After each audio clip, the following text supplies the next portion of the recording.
Assalamualaikum warahmatullahi wabarakatuh. Salam sejahtera bagi kita semua, Om Swastiastu, Namo Buddhaya, salam kebajikan.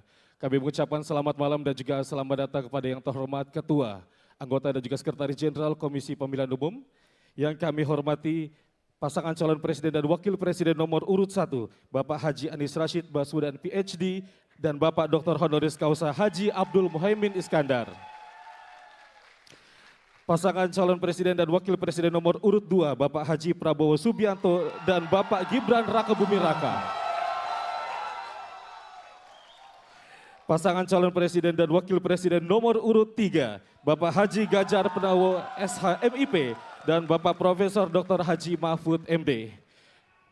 Dan tentunya pimpinan partai politik serta hadirin undangan serta rekan-rekan media yang berbahagia. Bapak Ibu hadirin yang kami hormati, hari ini debat pertama calon presiden pemilu tahun 2024 dimulai.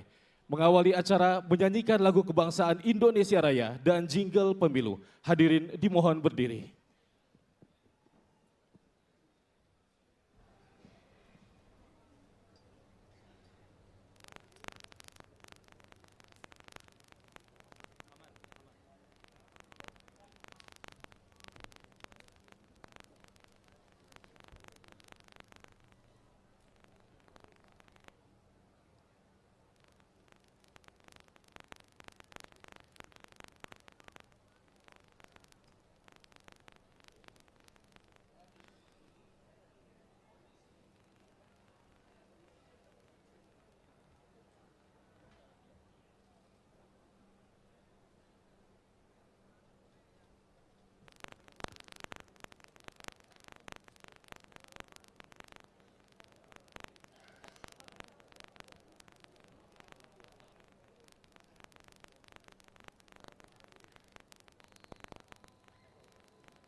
Dilanjutkan dengan menyanyikan jingle pemilu.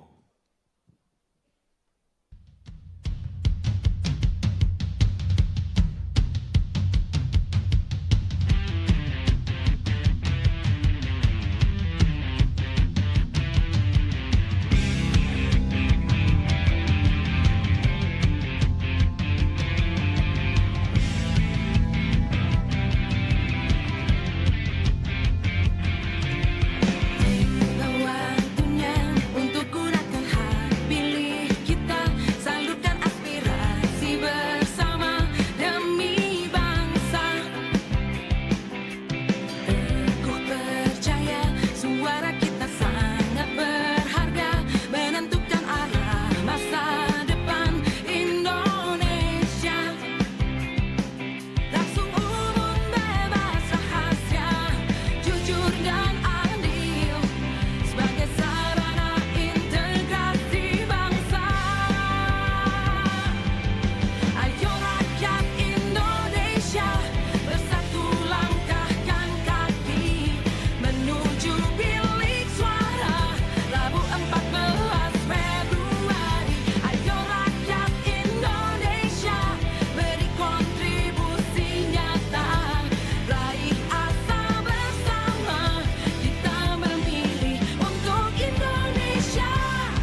Bapak Ibu hadirin disilakan untuk duduk kembali.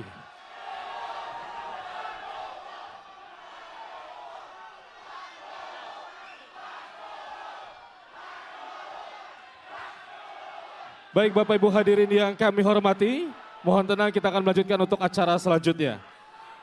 Bapak Ibu, selanjutnya kita simak bersama sambutan Ketua Komisi Pemilihan Umum sekaligus berkenan untuk memimpin pembacaan doa kepada Bapak Hashim Asyari, disilakan.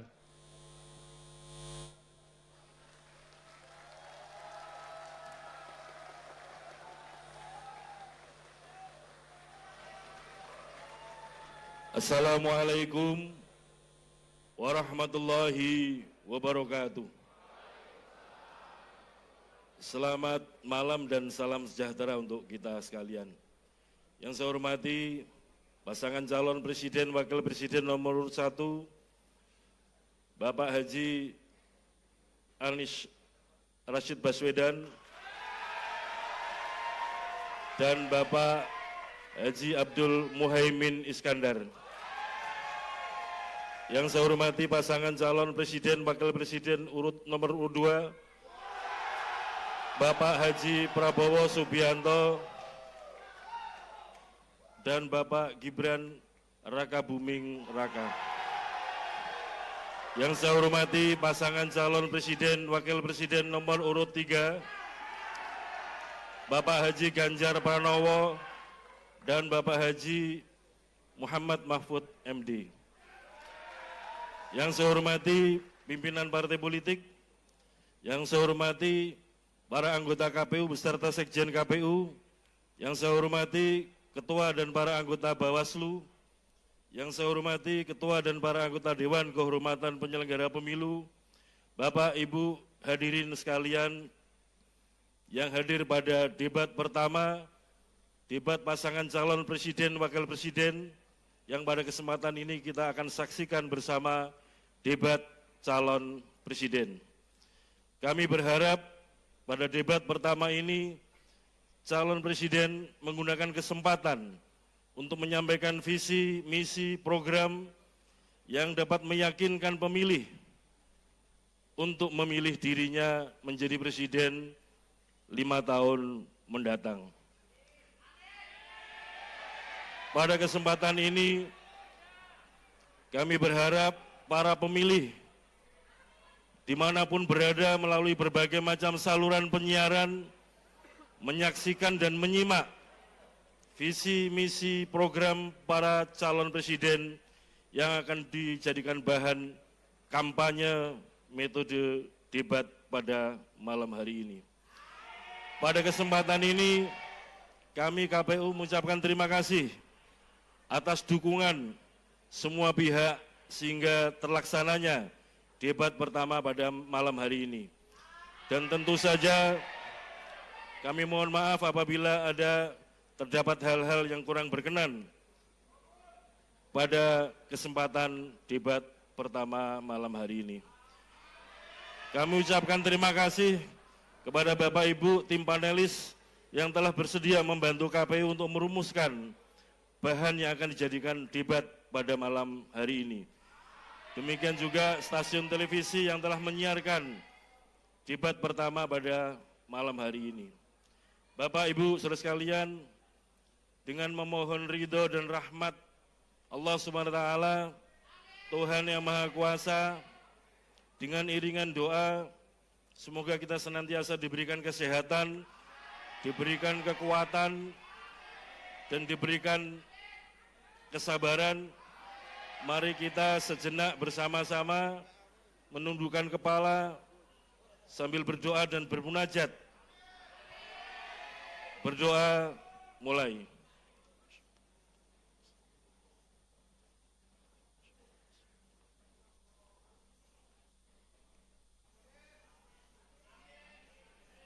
Berdoa selesai.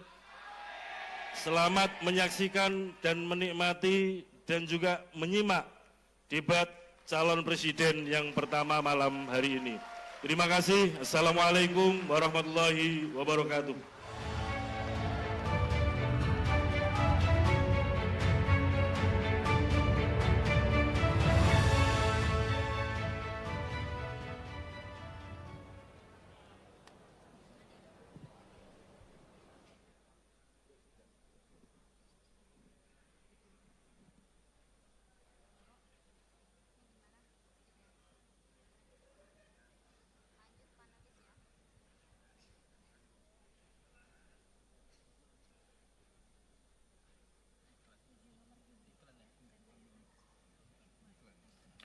Bapak Ibu hadirin yang kami hormati, pada debat pertama calon presiden pada pemilu tahun 2024, terdapat 11 panelis. Di antaranya, kami mohon berkenan kepada panelis untuk bisa berdiri. Dr. Agus Riwanto, dosen Hukum Tata Negara, Fakultas Hukum Universitas 11 Maret, Surakarta. Ahmad Taufan Damani, Ketua Komnas HAM Republik Indonesia, 2017-2022, dosen FISIP Universitas Sumatera Utara. Profesor Al-Makir, Rektor UIN Sunan Kalijaga. Profesor Dr. Bayu Dwi Anggodo, SHMH, Dekan Fakultas Hukum Universitas Jember.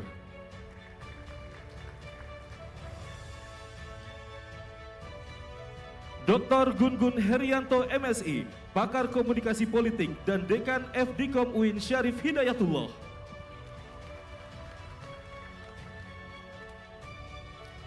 Dr. Hairul Fahmi, SHMH, Ahli Hukum, Fakultas Hukum Universitas Andalas.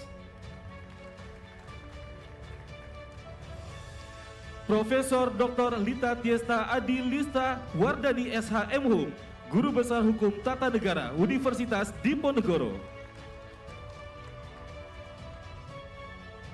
Dr. Erpol Mada Sukmajati, MPP, staf pengajar di Departemen Politik dan Pemerintahan UGM.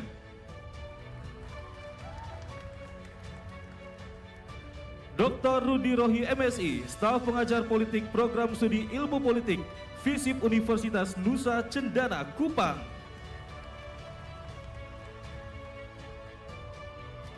Profesor Susi Dwi Harijati, SHLLM PhD, Guru Besar Hukum Tata Negara Universitas Padjadjaran.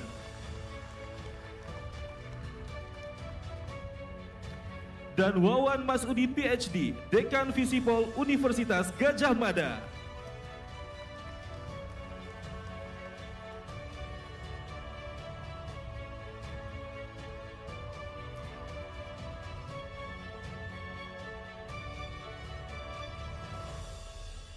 Selanjutnya penyerahan secara simbolis pertanyaan hasil rumusan para panelis oleh koordinator panelis kepada Ketua Komisi Pemilihan Umum.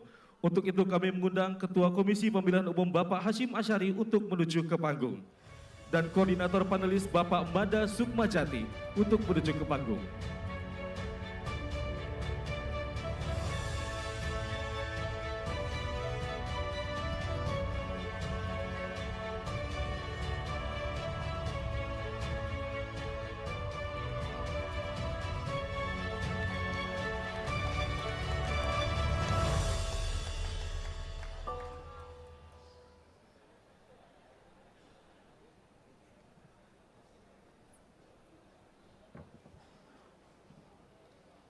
Bapak Ibu hadirin yang kami hormati, selanjutnya mari kita sambut bersama moderator debat pertama calon presiden pemilu tahun 2024, Valerina Daniel dan Ardianto Wijaya.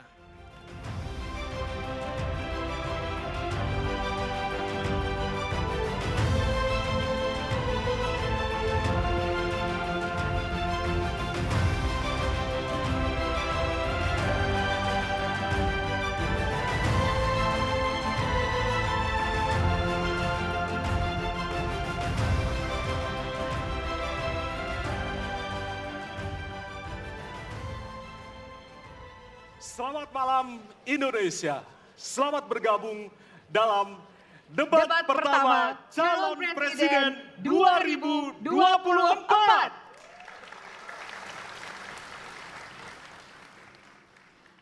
Debat ini adalah debat pertama dari 5 debat yang digelar oleh Komisi Pemilihan Umum Republik Indonesia. Saya Valerina Daniel. Ya, dan saya Ardianto Wijaya. Malam hari ini kami berdua diberikan amanah oleh Komisi Pemilihan Umum Republik Indonesia untuk memimpin atau menjadi moderator dalam debat pertama Capres 2024. Ya, untuk mengawali debat, marilah kita berikan tepuk tangan yang meriah untuk pasangan calon presiden dan calon wakil presiden 2024. Baik, hadirin serta penonton di rumah, debat pertama calon presiden ini diselenggarakan oleh Komisi Pemilihan Umum Republik Indonesia. Tentunya bekerja sama dengan Lembaga Penyiaran Publik, Televisi Republik Indonesia, dan Radio Republik Indonesia sebagai media penyelenggara. Malam ini, para calon presiden akan saling bertanya, beradu argumentasi terkait 6 subtema, yaitu pemerintahan, hukum, hak asasi manusia, pemberantasan korupsi, penguatan demokrasi, peningkatan pelayanan publik, penanganan disinformasi, dan kerukunan warga. Ya, dan selanjutnya kami akan menyampaikan aturan yang tentunya ini harus disepakati oleh kita semua. Tidak hanya bagi para hadirin yang saat ini berada di halaman gedung KPU, namun juga kepada calon presiden yang akan berdebat malam hari ini. Kita simak berikut ini.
Selanjutnya kami akan hadirkan profil dari calon presiden 2024.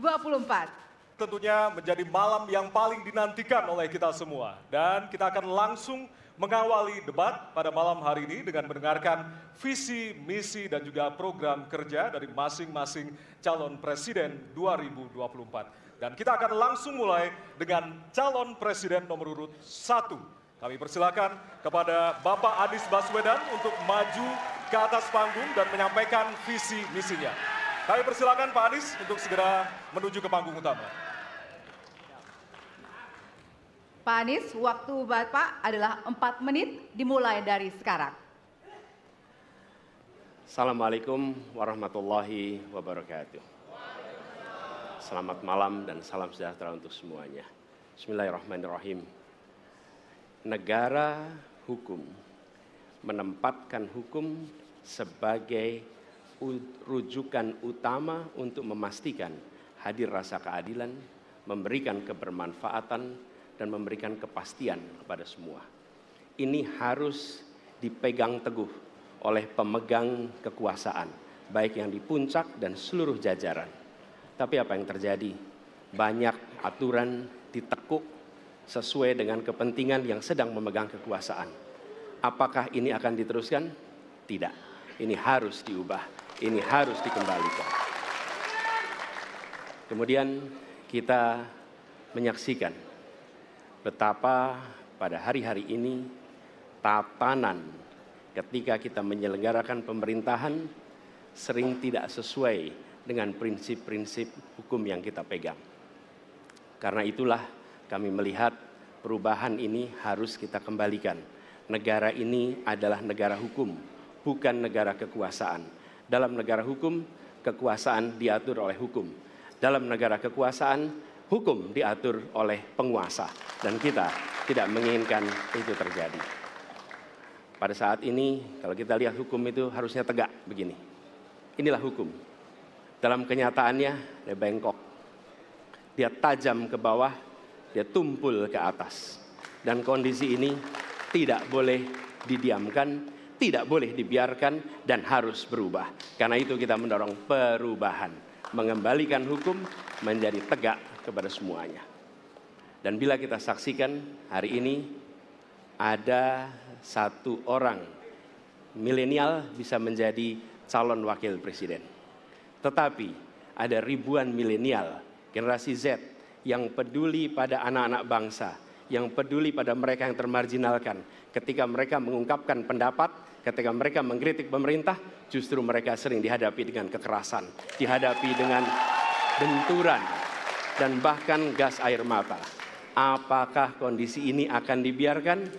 Tidak, kita harus lakukan perubahan. Oleh karena itu, kami memperhatikan ini sebagai hal-hal yang mendasar. Yang tak kalah penting, ini kedua nih, yang tak kalah penting. Kita menyaksikan pada saat ini, ada peristiwa seperti peristiwa Ibu Mega. Ibu Mega Suryani Dewi, seorang ibu rumah tangga yang mengalami kekerasan rumah tangga, lapor pada negara, tidak diperhatikan, dan dia meninggal korban kekerasan. Apakah akan dibiarkan? Tidak, ini harus diubah. Dan tidak kalah penting, hadir bersama saya di sini ayahnya Harun Ar-Rasyid. Harun Ar-Rasyid adalah anak yang meninggal, pendukung Pak Prabowo di Pilpres 2019 yang menuntut keadilan pada saat itu. Protes hasil pemilu. Apa yang terjadi? Dia tewas sampai dengan hari ini tidak ada kejelasan. Apakah ini akan dibiarkan? Tidak, ini harus diubah. Karena itu, kami mendedikasikan diri, hadir untuk memberikan komitmen bahwa dari puncak sampai ke bawah, kami akan tegakkan hukum pada siapa saja. Kami kembalikan marwah kehidupan bernegara yang menempatkan hukum sebagai tempat yang paling tinggi. Dan ketentuan itu berlaku kepada semua, termasuk ketika menyangkut urusan ASN, menyangkut urusan TNI dan Polri. Terima kasih. Assalamualaikum warahmatullahi wabarakatuh. Terima kasih. Bapak Anies, kami persilakan kembali ke tempat. Berikutnya kami persilakan. Harap Mohon tenang. tenang, harap tenang. Harap tenang. Harap tenang para pendukung, harap tenang. Hadirin, kita akan harap lanjutkan tenang. ya. Harap tenang. Kita akan lanjutkan. Kami persilahkan calon presiden nomor urut 2, Bapak Prabowo Subianto, untuk maju ke atas panggung dan menyampaikan visi dan misi. Baik, para pendukung Harap harap tenang. tenang, kita akan lanjutkan. Baik, silakan.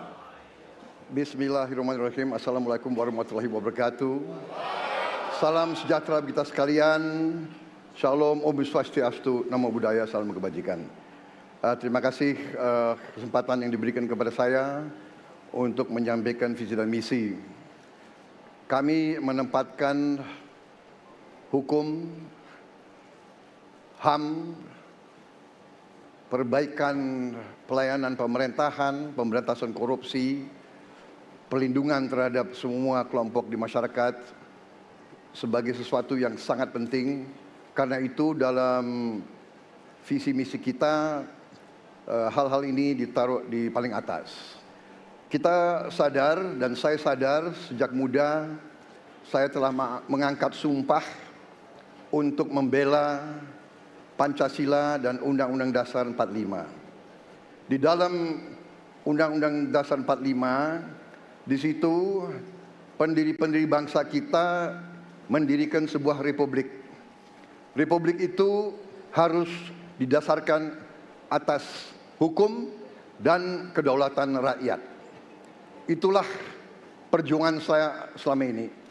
Dan saya pertaruhkan nyawa saya, jiwa saya untuk membela demokrasi, hukum dan HAM. Kita paham, kita mengerti masih banyak kekurangan. Tetapi kita harus bersyukur di tengah dunia yang penuh tantangan ketidakpastian, di mana terjadi perang di mana-mana, di mana negara-negara begitu banyak yang terjadi perang saudara, kerusuhan, Indonesia masih aman, Indonesia masih damai, Indonesia masih terkendali, harga-harga masih terkendali, ekonomi untuk rakyat kita masih aman. Karena apa? Karena kepemimpinan. Karena apa? Karena manajemen negara yang berhasil. Saudara-saudara, apakah di tengah 280 juta rakyat masa tidak ada kekurangan?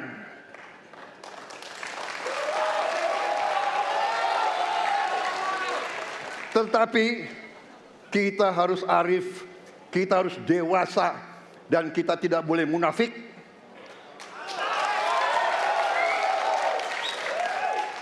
Pemimpin itu ingarso sung tulodo, harus memberi contoh. Saudara-saudara sekalian, Prabowo Gibran, kita akan perbaiki yang harus diperbaiki. Kita akan tegakkan apa yang perlu ditegakkan. Dan kita bertekad memberantas korupsi sampai ke akar-akarnya. Memberantas korupsi sampai ke akar-akarnya. Saudara-saudara sekalian, saya kira demikian yang ingin saya sampaikan. Program kita baik, tujuan kita baik, keinginan kita baik. Mari kita berbuat kebaikan demi rakyat kita. Kita butuh persatuan dan kesatuan. Kita tidak perlu saling menghasut, saling mencela, saling menghina. Demi rakyat kita yang kita cintai, kita butuh kesejukan, ketenangan, kerukunan. Kita negara majemuk, kita negara ratusan kelompok etnis, berbagai agama besar. Pemimpin harus sejuk, pemimpin harus dewasa. Waktu Anda habis, kami persilakan untuk kembali ke tempat duduk. Baik. Harap Para tenang. pendukung diharap tenang, Hadirin. para pendukung diharap tenang. Para Hadirin, pendukung harap tenang. harap tenang. Nanti Harap ada tenang. waktunya untuk memberikan apresiasi dan juga teriakan serta tepuk tangan. Kita Ya. akan lanjutkan untuk pasangan berikutnya yang di penyampaian visi misi oleh calon Presiden nomor urut 3 kepada Bapak Prabowo, kepada Bapak Ganjar Pranowo. Kami persilakan untuk ke panggung. Harap tenang, hadirin harap tenang. Bapak Ganjar, waktunya 4 menit dimulai dari sekarang. Assalamualaikum warahmatullahi wabarakatuh. Selamat malam, salam sejahtera untuk kita semua. Om Swastiastu, Namo Buddhaya, Rahayu. Bapak Ibu yang sangat saya hormati, para hadirin pemirsa debat malam ini yang sangat saya muliakan. Saya dan Pak Mahfud mulai perjalanan pada saat pembukaan kampanye dari ujung timur Indonesia dan barat. Dari Sabang sampai Merauke. Hanya ingin mendengarkan dan ingin melihat secara langsung apa yang disampaikan oleh rakyat. Apa yang dirasakan oleh rakyat sehingga ketika kontestasi 5 tahunan ini berlangsung, harapan itu ada dan masuk dalam pikiran seorang pemimpin, satunya pikiran, perkataan, dan perbuatan. Ini sesuatu yang sungguh penting. Di Merauke kami menemukan pendeta, namanya Pak Leo. Dia harus menolong seorang ibu ingin melahirkan, karena tidak adanya fasilitas kesehatan. Dan dia belajar dari YouTube. Sesuatu hak kesehatan yang tidak bisa didapat. Maka kita sampaikan kepada Pendeta Leo, kami akan bangunkan itu, dan kami akan kerahkan seluruh Indonesia, bahwa satu desa, satu puskesmas atau pustu, dengan satu nakes yang ada. Pak Mahfud juga menyampaikan kepada para guru yang ada di Aceh, di Sabang sana. Ada juga guru agama di sana. Kita ingin membangun Indonesia yang hebat dengan SDM yang unggul. Tapi apakah kita sudah memperhatikan mereka? Tentu kemajuan yang selama ini ada, mesti kita lakukan jauh lebih cepat. Lebih satset. Dan perhatian itu mesti diberikan. Dan itulah di sana kita memperhatikan nasib para guru termasuk guru agama. Insentif kepada mereka kita berikan agar mereka bisa mengajarkan budi pekerti yang luhur dengan moderasi agama yang ada. Bapak Ibu, cerita ini belum cukup. Saya berjalan ke NTT. Kami ketemu dengan masyarakat yang ada di sana. Pak Ganjar, kenapa kami anak muda tidak mudah mendapatkan akses pekerjaan? Padahal itu hak kami. Kenapa kemudian kami mendapatkan kesulitan untuk akses internet padahal kami butuh belajar? Tidak sama dengan yang di Jawa. Catatan inilah yang mendorong pikiran kami, internet gratis untuk para siswa yang sedang bersekolah. Agar mereka punya kesamaan dengan kita semua yang ada di Jawa ini. Kami bergeser lagi, kemudian ketemu kawan-kawan penyandang disabilitas di NTB. Betapa bahagianya saya karena ketemu dengan orang yang berjuang dengan keras agar dia bisa setara dan pemerintah mesti perhatikan mereka untuk memberikan kesetaraan pada mereka itu. Tapi Bapak Ibu, saya mendengar ketika demokratisasi mesti berjalan dan demokrasi mesti kita jaga bersama, ada Ibu Sinta yang ketika menyampaikan pendapat harus berurusan dengan aparat keamanan. Ada Melki, Ketua BEM yang kemudian ibunya harus diperiksa. Maka yang seperti ini harus usai. Dan mereka bisa mendapatkan kebaikan-kebaikan kalau governance terjadi. Maka yang ada di Kalimantan kami temukan. Masyarakat Dayak, mereka suku-suku yang ada, libatkan dong kami agar kami bisa mendapatkan akses yang sama. Semua ini bisa berjalan kalau kemudian pemerintahnya bersih. Pemerintahannya bisa akomodatif. Dan kita sikat korupsi itu tidak dengan kata-kata, dengan keseriusan. Pak Mahfud adalah mitra saya yang selama ini sebagai Menko mengeksekusi itu dengan baik. Kita akan lakukan itu, kami mohon dukungan rakyat, perintahkan kami untuk mengerjakan itu. Terima kasih. Wassalamualaikum warahmatullahi wabarakatuh. Kami persilakan kembali ke tempat. Hadirin, hadirin harap tenang. Hadirin, baik. Hadirin harap tenang, kita akan lanjutkan acara. Baik. Kini saatnya baru kita akan sama-sama memberikan apresiasi tepuk tangan kepada seluruh calon presiden yang sudah menyampaikan visi misinya. Ya, usai jeda, kami akan memperdalam visi misi dari setiap calon presiden yang telah disampaikan tadi. Untuk itu tetaplah bersama kami di debat pertama Calon Presiden 2024.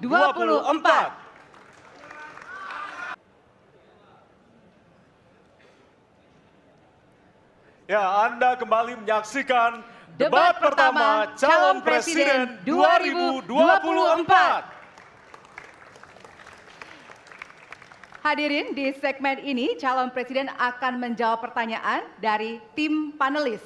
Selain menjawab pertanyaan, masing-masing calon presiden juga diberikan kesempatan untuk saling menanggapi.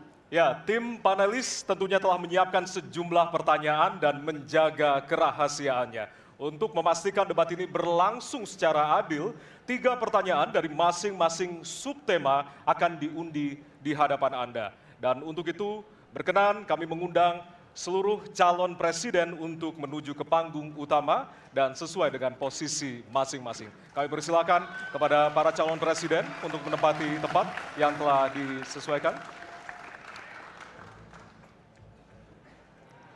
Coba sini, Pak. Ya.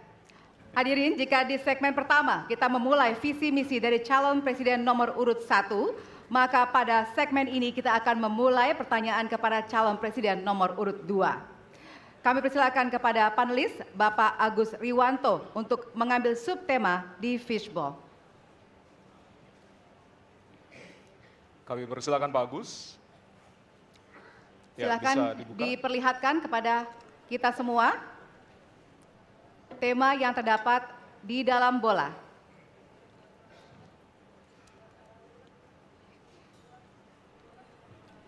Temanya adalah, diperlihatkan kepada moderator, HAM. Baik, kita catat tema pertama adalah HAM. Baik, kami persilakan selanjutnya kepada panelis Bapak Ahmad Taufan Damadik untuk bisa mengambil pertanyaan dari fishbowl. Baik, bolanya bisa ditunjukkan, Pak. Oke, huruf A, artinya itu adalah amplop A untuk hak asasi manusia. Oke. Baik, pertanyaan hanya akan dibacakan 1 kali. Pertanyaan untuk calon presiden nomor urut 2 adalah tema HAM, huruf A. Saya akan buka amplopnya Bapak Ibu sekalian, masih disegel.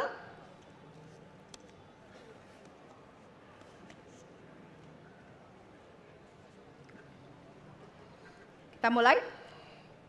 Beberapa tahun terakhir, tren kekerasan meningkat di Papua.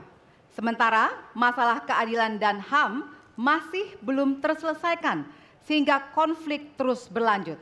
Pertanyaannya, apa strategi yang Anda akan siapkan untuk menyelesaikan masalah HAM dan konflik di Papua secara komprehensif? Waktu menjawab 2 menit dimulai dari sekarang. Masalah Papua adalah rumit karena di situ terjadi suatu gerakan separatisme. Dan gerakan separatisme ini kita sudah ikuti cukup lama. Kita melihat ada campur tangan asing di situ. Dan kita melihat bahwa kekuatan-kekuatan tertentu selalu ingin Indonesia disintegrasi dan pecah.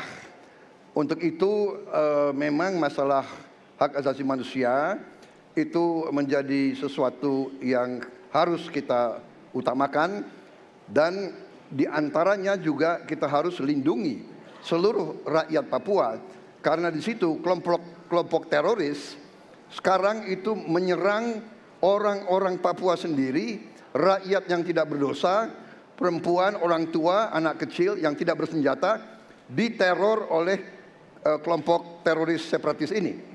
Jadi rencana saya pertama adalah tentunya menegakkan hukum, memperkuat aparat-aparat di situ, dan juga mempercepat pembangunan ekonomi. Dan Presiden Joko Widodo adalah presiden di Republik Indonesia yang paling banyak ke Papua. Paling banyak ke Papua. Kalau tidak salah sampai hari ini beliau sudah lebih dari 19 kali ke Papua. Dan peningkatan pertumbuhan ekonomi di bawah pemerintah Pak Jokowi yang paling pesat, yang paling tinggi selama sejarah Republik Indonesia. Jadi yang saya katakan, saya akan lanjutkan, kita harus membawa kemajuan ekonomi, sosial, services yang terbaik untuk rakyat Papua, melindungi rakyat Papua dari keganasan para separatis dan teroris, dan menjamin penegakan hak asasi manusia. Terima kasih. Baik. Dan selanjutnya, ya. Hadirin harap tenang, Ya. kita lanjutkan. Baik, kami persilakan kepada calon presiden nomor urut 3 untuk menanggapi jawaban dari calon presiden nomor urut 2. Waktu Anda 1 menit, Bapak, dimulai dari sekarang. Terima kasih, tapi menurut saya rasanya tidak cukup Pak Prabowo.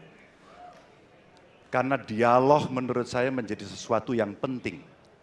Agar seluruh kekuatan yang ada di sana, seluruh kelompok yang ada di sana bisa duduk bersama untuk menyelesaikan itu. Itu menurut saya roots masalahnya.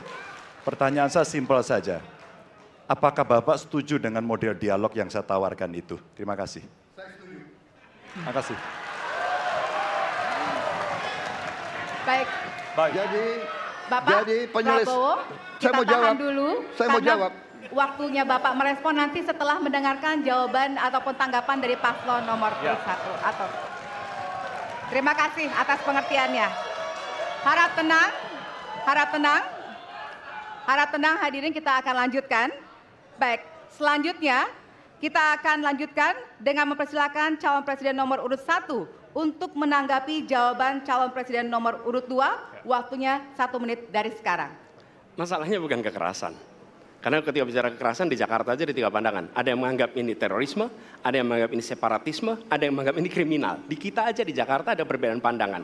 Apa masalah utamanya? Masalah utamanya adalah tiadanya keadilan di tanah Papua. Itu masalah utama. Oke? Jadi tujuannya bukan semata-mata tentang mentiadakan kekerasan. Karena damai itu bukan tiada kekerasan, damai itu ada keadilan. Itu prinsip utamanya. Nah, jadi caranya bagaimana? 1, atas semua peristiwa pelanggaran HAM yang terjadi, dilakukan tindakan penyelesaian hingga tuntas. Oke? Yang kedua, mencegah terjadinya pengulangan dengan memastikan semua yang bekerja di Papua memahami bahwa yang harus dihadirkan bukan tidak ada kekerasan, tapi keadilan. Yang ketiga, melakukan dialog dengan semua secara partisipatif. Terima kasih. Baik, terima kasih. Terima kasih. Dan selanjutnya kami persilakan kembali kepada calon presiden nomor urut 2 untuk merespon tanggapan dari kedua calon presiden lainnya, dan waktu Anda 1 menit, Bapak, dimulai dari sekarang. Benar, saya sangat setuju. Kita harus ada pendekatan dialog. Benar, ya. Dan saya juga setuju. Harus. Tunggu dulu, aku mau jawab.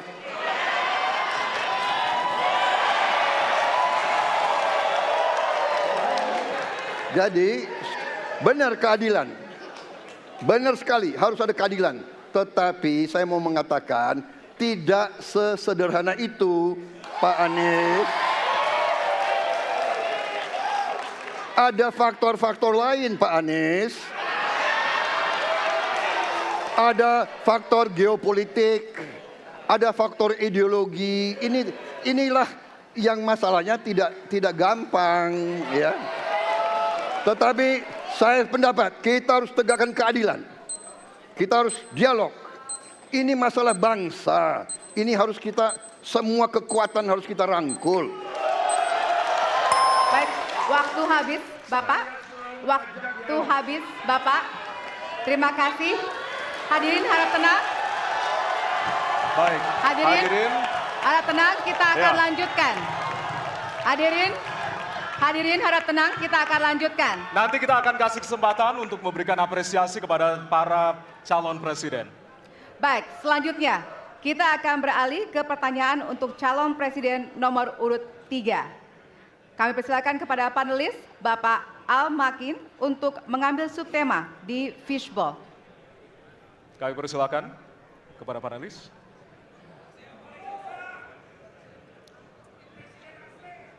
Ya, dibuka Silakan. terlebih dahulu, Pak.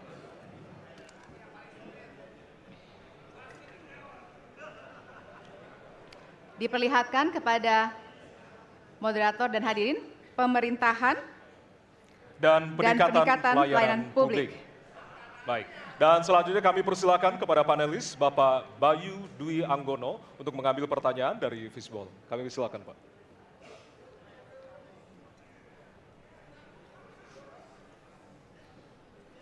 Bisa ditunjukkan amplop C. Amplop C untuk pemerintahan dan peningkatan pelayanan publik. Baik, untuk calon presiden nomor urut 3, pertanyaannya adalah tema pemerintahan dan peningkatan pelayanan publik, pertanyaan dari huruf C. Kita lihat bersama, Bapak Ibu sekalian, amplop juga masih disegel. Kita akan buka.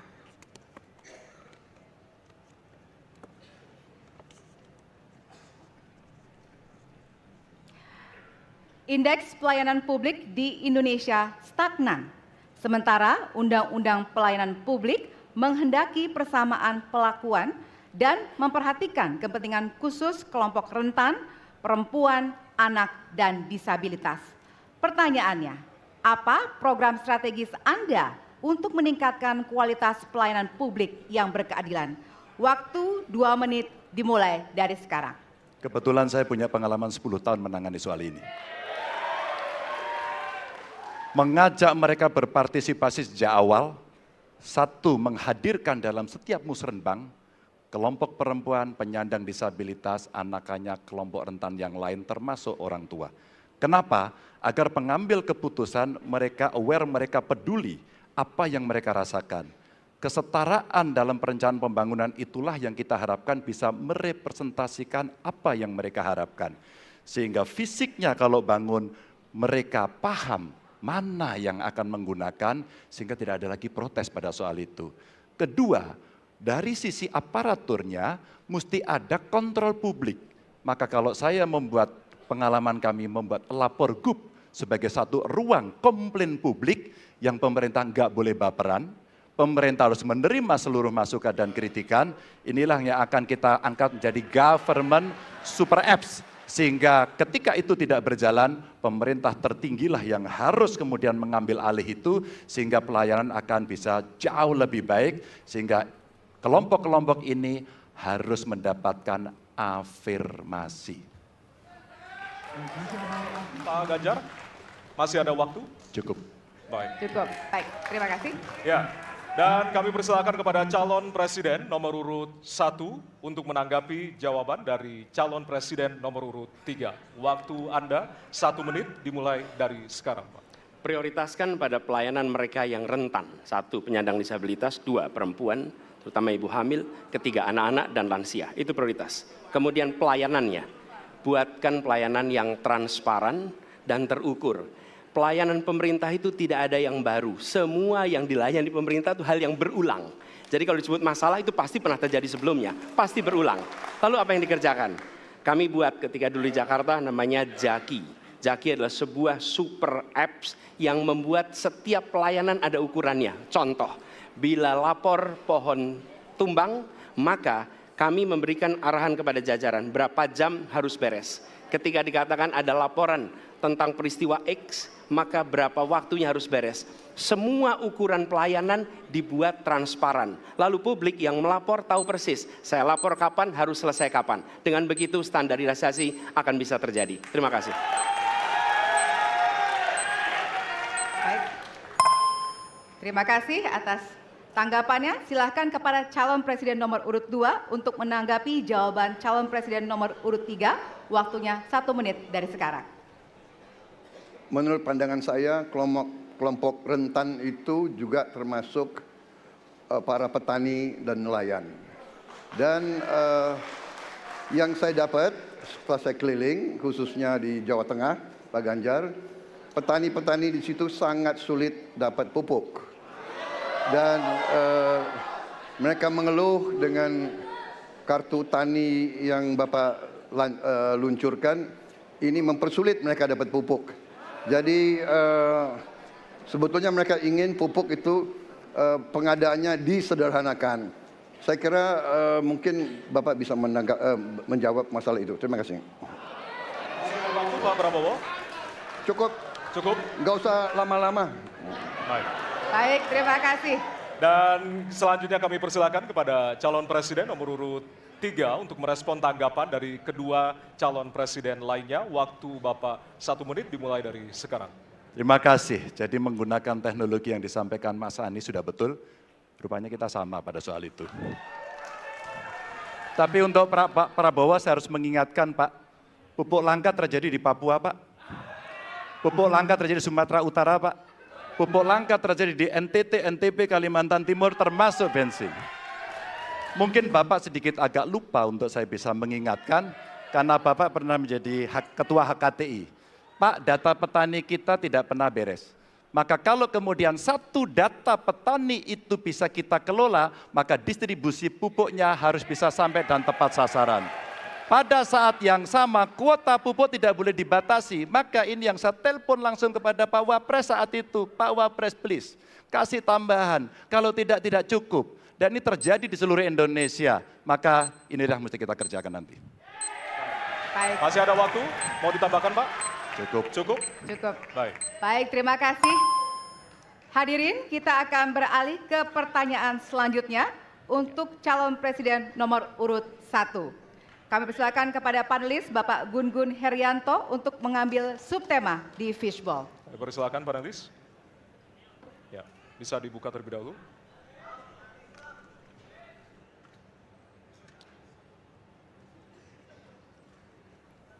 Tema ketiga adalah penanganan disinformasi dan kerukunan warga. Baik, kami persilakan untuk selanjutnya kepada panelis Bapak Hairul Fahmi untuk mengambil pertanyaan di Fishball.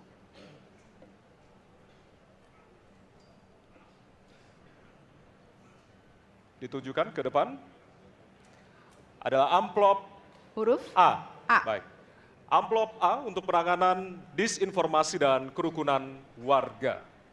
Baik, pertanyaan untuk calon presiden nomor urut 1 adalah tema penanganan disinformasi dan kerukunan warga, huruf A. Kita lihat bersama, masih disegel, kita akan buka bersama.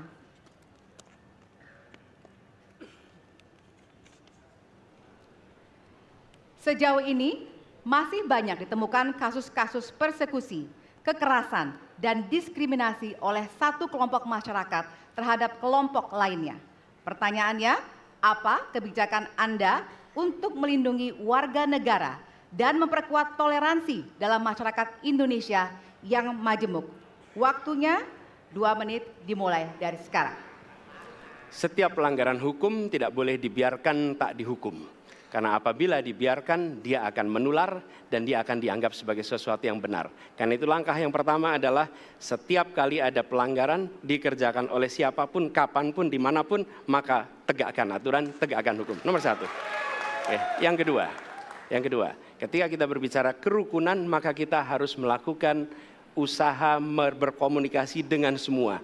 Negara tidak boleh memusuhi salah satu unsur yang ada di masyarakat. Nggak boleh. Negara adalah penyelenggara yang harus menjangkau semua. Kami mungkin tidak suka, mungkin tidak setuju dengan pikiran seseorang, tapi negara harus memberikan hak kepada dia untuk berbicara, termasuk untuk mengkritik.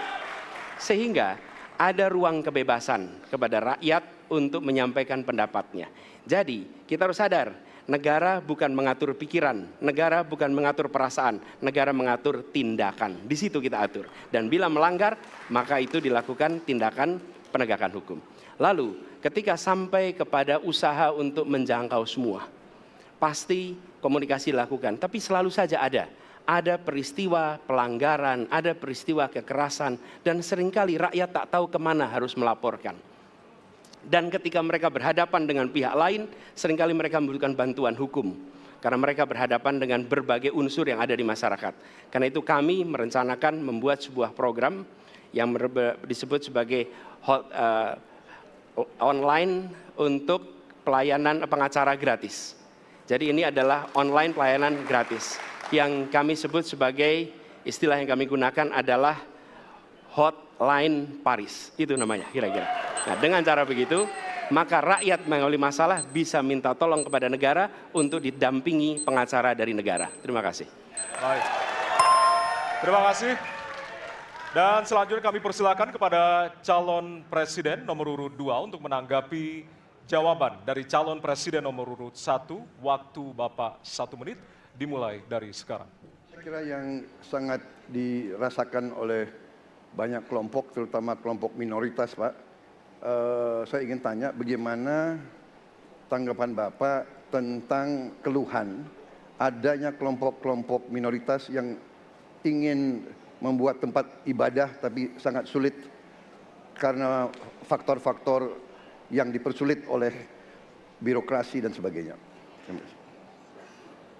Masih ada waktu, Bapak? Cukup. Sudah cukup? Baik, terima kasih.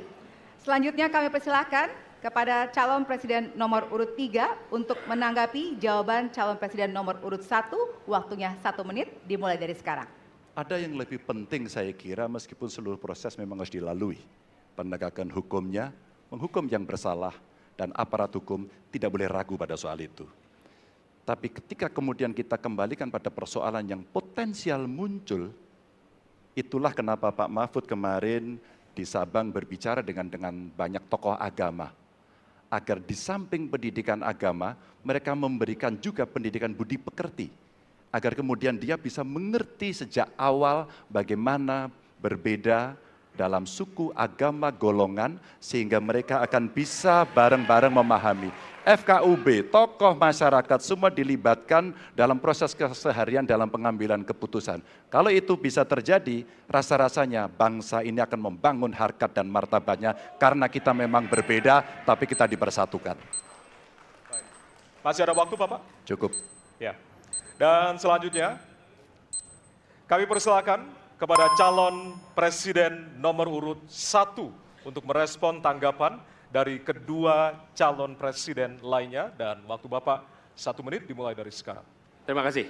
Pak Prabowo, perlu kami sampaikan bahwa ketika kami bertugas di Jakarta, maka ada begitu banyak izin-izin gereja yang mandek 30 tahun, 40 tahun, dan tuntas dibereskan. Oke? Antrian yang amat panjang, yang tidak pernah selesai. Dan kemudian banyak kelompok agama dari mulai Buddha, Hindu, Kristen yang mengalami kesulitan mendirikan tempat ibadah, mereka menerima izin tempat ibadah dan mereka bisa beribadah dengan baik.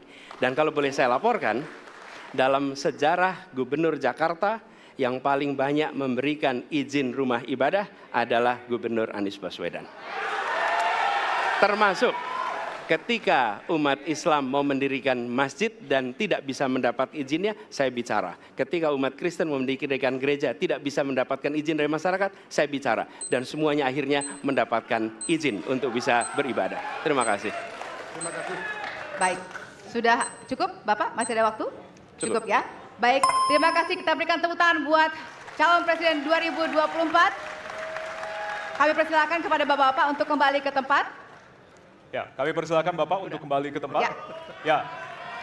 Kita masih ada beberapa segmen dan juga beberapa subtema yang tentunya nanti kita akan bahas di segmen-segmen berikutnya. Dan tentunya kami akan masuk ke bagian debat yang lebih hangat dengan tentunya saling menanggapi antara pasangan calon presiden satu dengan yang lainnya. Baiklah, untuk itu tetaplah bersama kami di debat pertama Calon Presiden 2024. Ya, terima kasih Anda masih bersama kami di debat pertama Calon Presiden 2024. Di segmen ini kami akan melanjutkan mengundi pertanyaan dari fishbowl dan akan dijawab dengan mengambil pertanyaan dari fishbowl tersebut seperti segmen sebelumnya. Ya, Kami juga akan informasikan kepada Bapak Ibu sekalian hadirin yang hadir di ruangan ini untuk tetap menjaga ketenangan dan tidak menggunakan alat peraga kampanye pada saat debat berlangsung. Ya, dan kami tentunya memohon kerjasama dari para hadirin yang berada di halaman KPU untuk kemudian mematuhi aturan yang telah kita sepakati bersama tadi. Baik, kami persilakan kepada calon presiden untuk kembali menuju ke panggung utama. Kami persilakan kepada bapak-bapak untuk bisa menuju ke panggung utama. Baik, dan kita beralih ke pertanyaan untuk calon presiden nomor urut 3. Dan kami persilakan kepada panelis Ibu Lita Testa untuk mengambil subtema di fishbowl dan kami persilakan Ibu.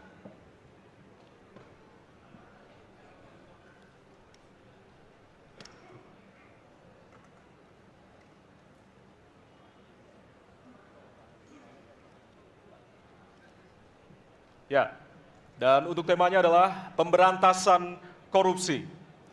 Baik, selanjutnya kami persilakan kepada panelis Bapak Made Sukmajati untuk mengambil pertanyaan dari fishbowl. Silakan Bapak. Ya. Pertanyaan huruf C. Baik, kita akan menuju ke pemberantasan korupsi dan pertanyaan C. Ya. Dari amplop C, Bapak Ibu, masih tersegel. Kita akan buka.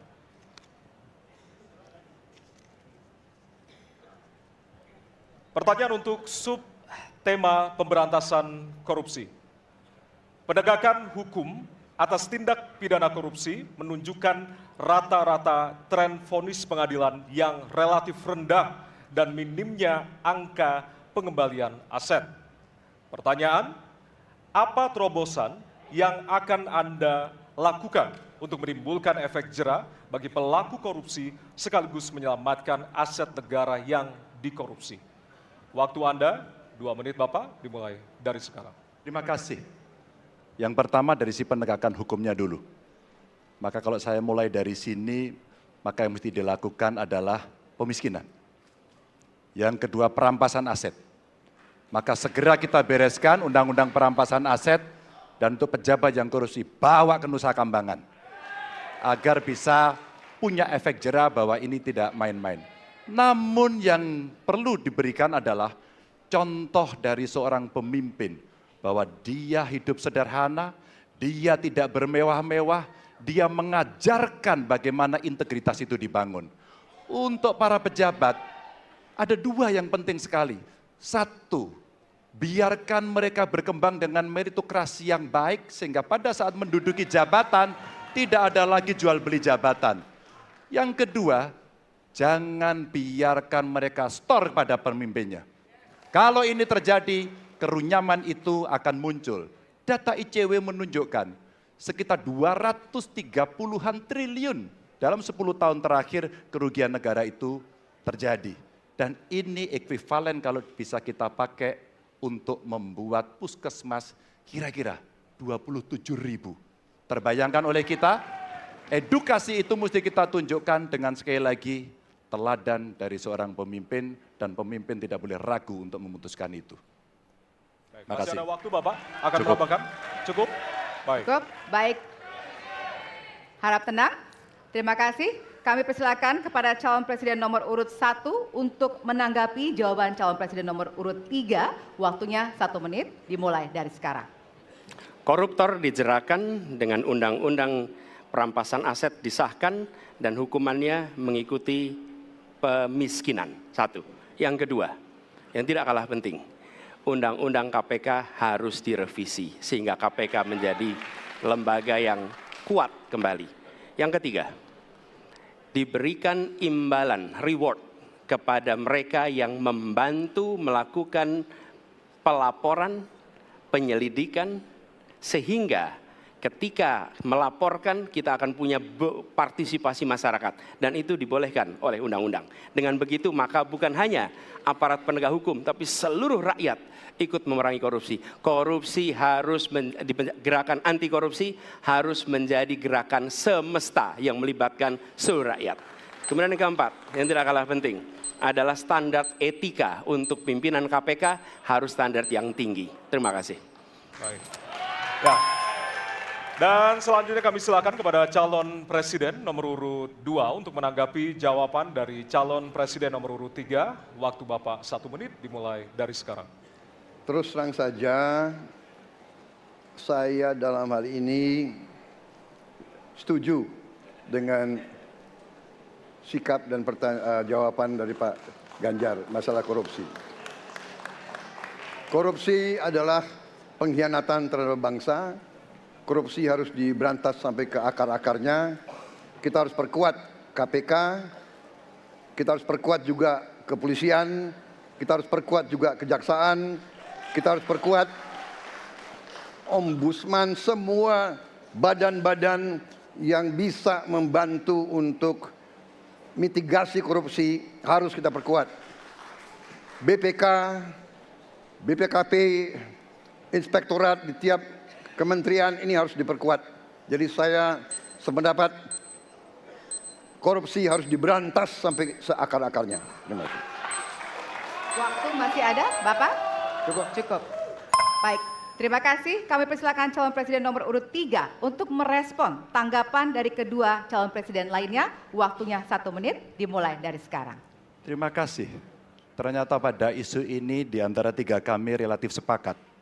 Mudah-mudahan ini harapan baik untuk masyarakat. Maka yang mesti kita sampaikan kepada masyarakat, inilah janji politik di depan rakyat. Maka kalau kemudian kita bisa menyatukan yang saya sampaikan di awal, pikiran kita sudah sama, perkataan kita sudah sama, maka kalau perbuatannya tidak sama, kitalah yang dihukum oleh rakyat. Maka mudah-mudahan pemilu besok ini akan menghasilkan semangat yang sama untuk kita memberantas korupsi. Integritas itu penting sekali dan nomor 1. Masih ada waktu Bapak? Cukup. Cukup? Baik. Ya, dan kita akan beralih ke pertanyaan selanjutnya untuk calon presiden nomor urut 1. Kami persilakan kepada panelis Bapak Rudy Rohi untuk mengambil subtema di fishball. Kami persilakan Bapak.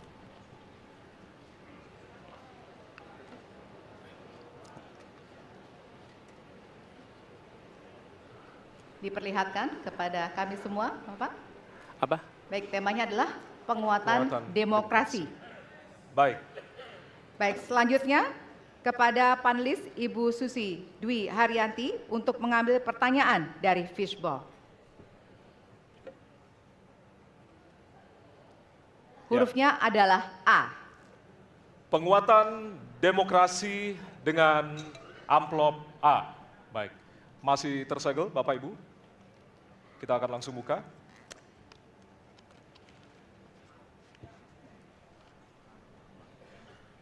Salah satu pilar penting demokrasi adalah partai politik.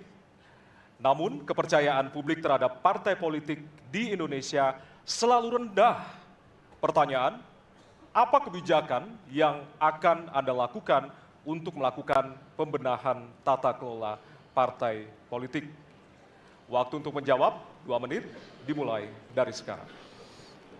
Saya rasa lebih dari sekedar partai politik. Rakyat tidak percaya kepada proses demokrasi yang sekarang terjadi. Itu jauh lebih luas dari sekedar partai politik. Ketika kita bicara demokrasi, minimal ada 3. Minimal 3 nih. 1 adalah adanya kebebasan berbicara. Yang kedua, adanya oposisi yang bebas untuk mengkritik pemerintah dan menjadi penyeimbang pemerintah. Yang ketiga, adanya proses pemilu, proses pilpres yang netral, yang transparan, jujur, adil. 3. Dan kalau kita saksikan akhir-akhir ini, 2 ini mengalami problem. kita menyaksikan bagaimana kebebasan berbicara menurun, termasuk mengkritik partai politik. Dan angka demokrasi kita menurun, indeks demokrasi kita.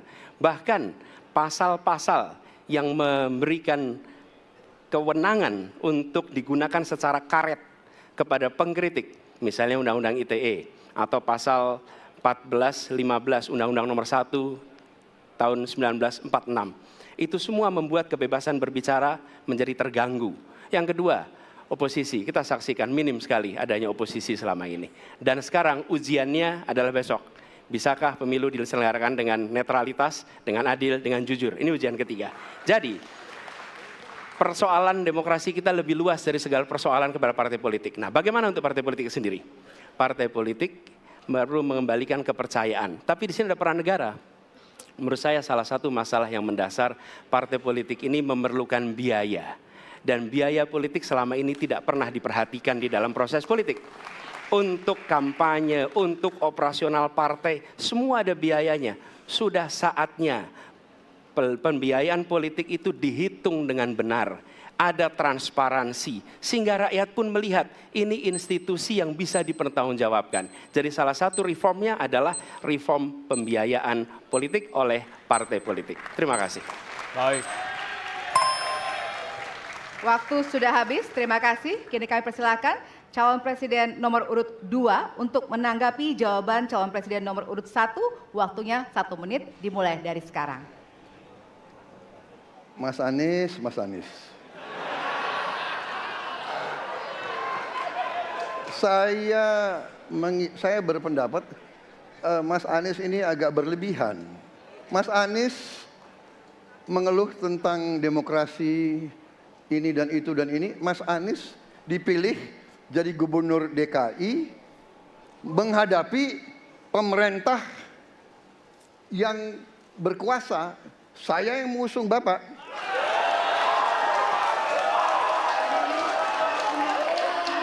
Kalau demokrasi kita tidak berjalan, tidak mungkin Anda jadi gubernur.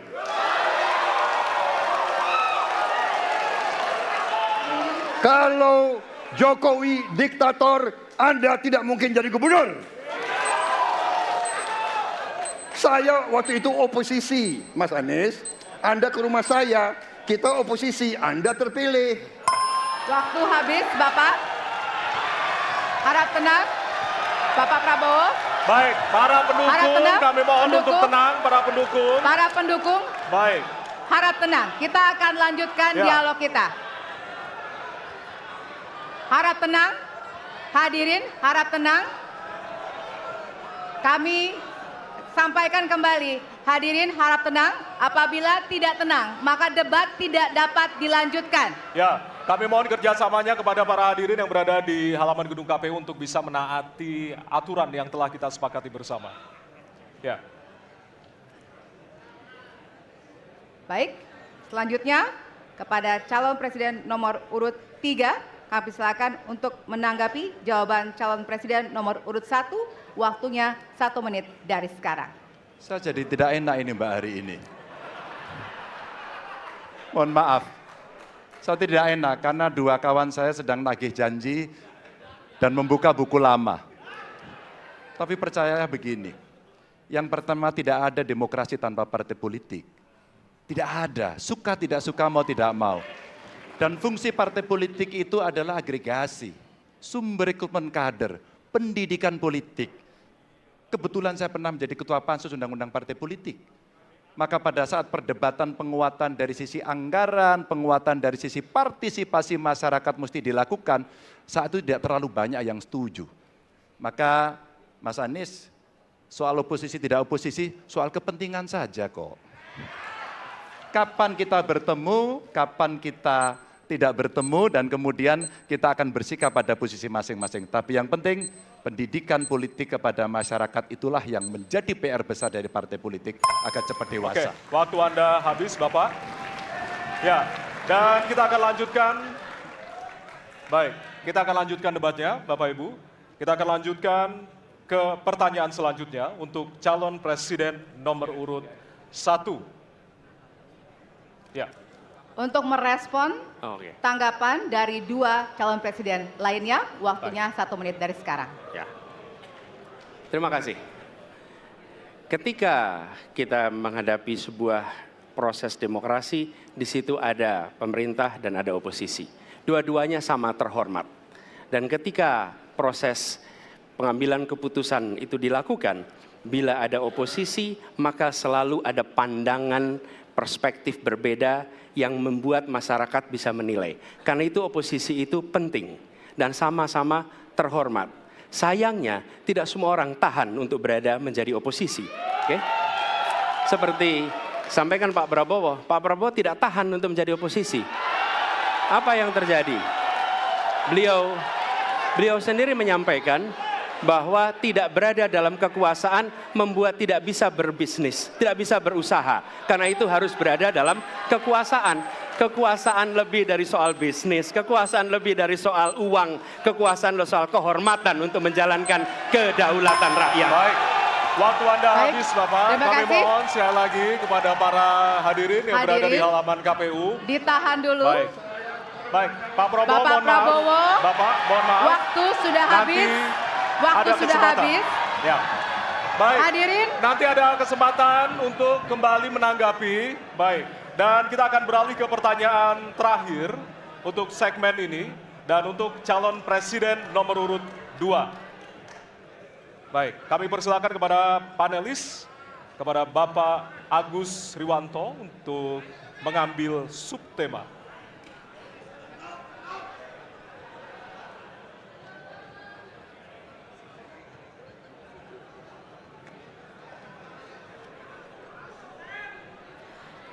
Kami mohon kepada hadirin untuk tenang, untuk menjaga kelancaran debat.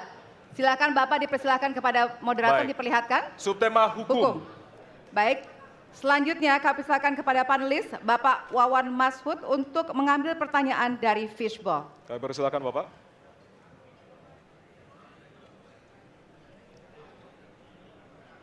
Baik. Amplop A. Amplop A, silakan. Ya, masih tersegel, kita akan buka.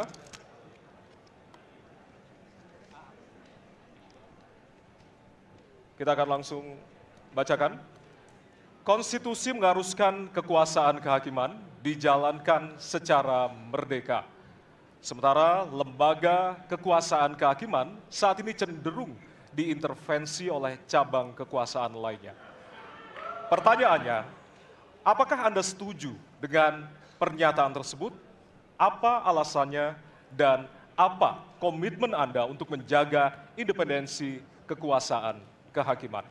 Waktu Anda 2 menit Bapak, dimulai dari sekarang. Saya sangat setuju bahwa kehakiman harus independen, kehakiman harus yudikatif, ya, harus independen, dan harus kuat, dan tidak boleh diintervensi oleh kekuasaan. Saya sangat setuju itu.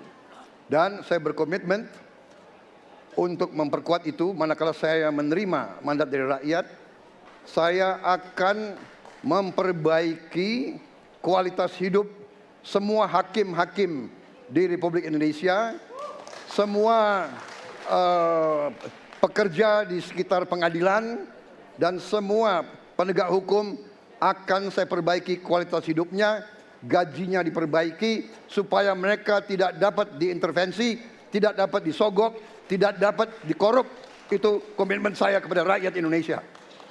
Terima kasih. Masih ada waktunya Bapak, silakan menambahkan. Cukup. Cukup? Ya. Baik.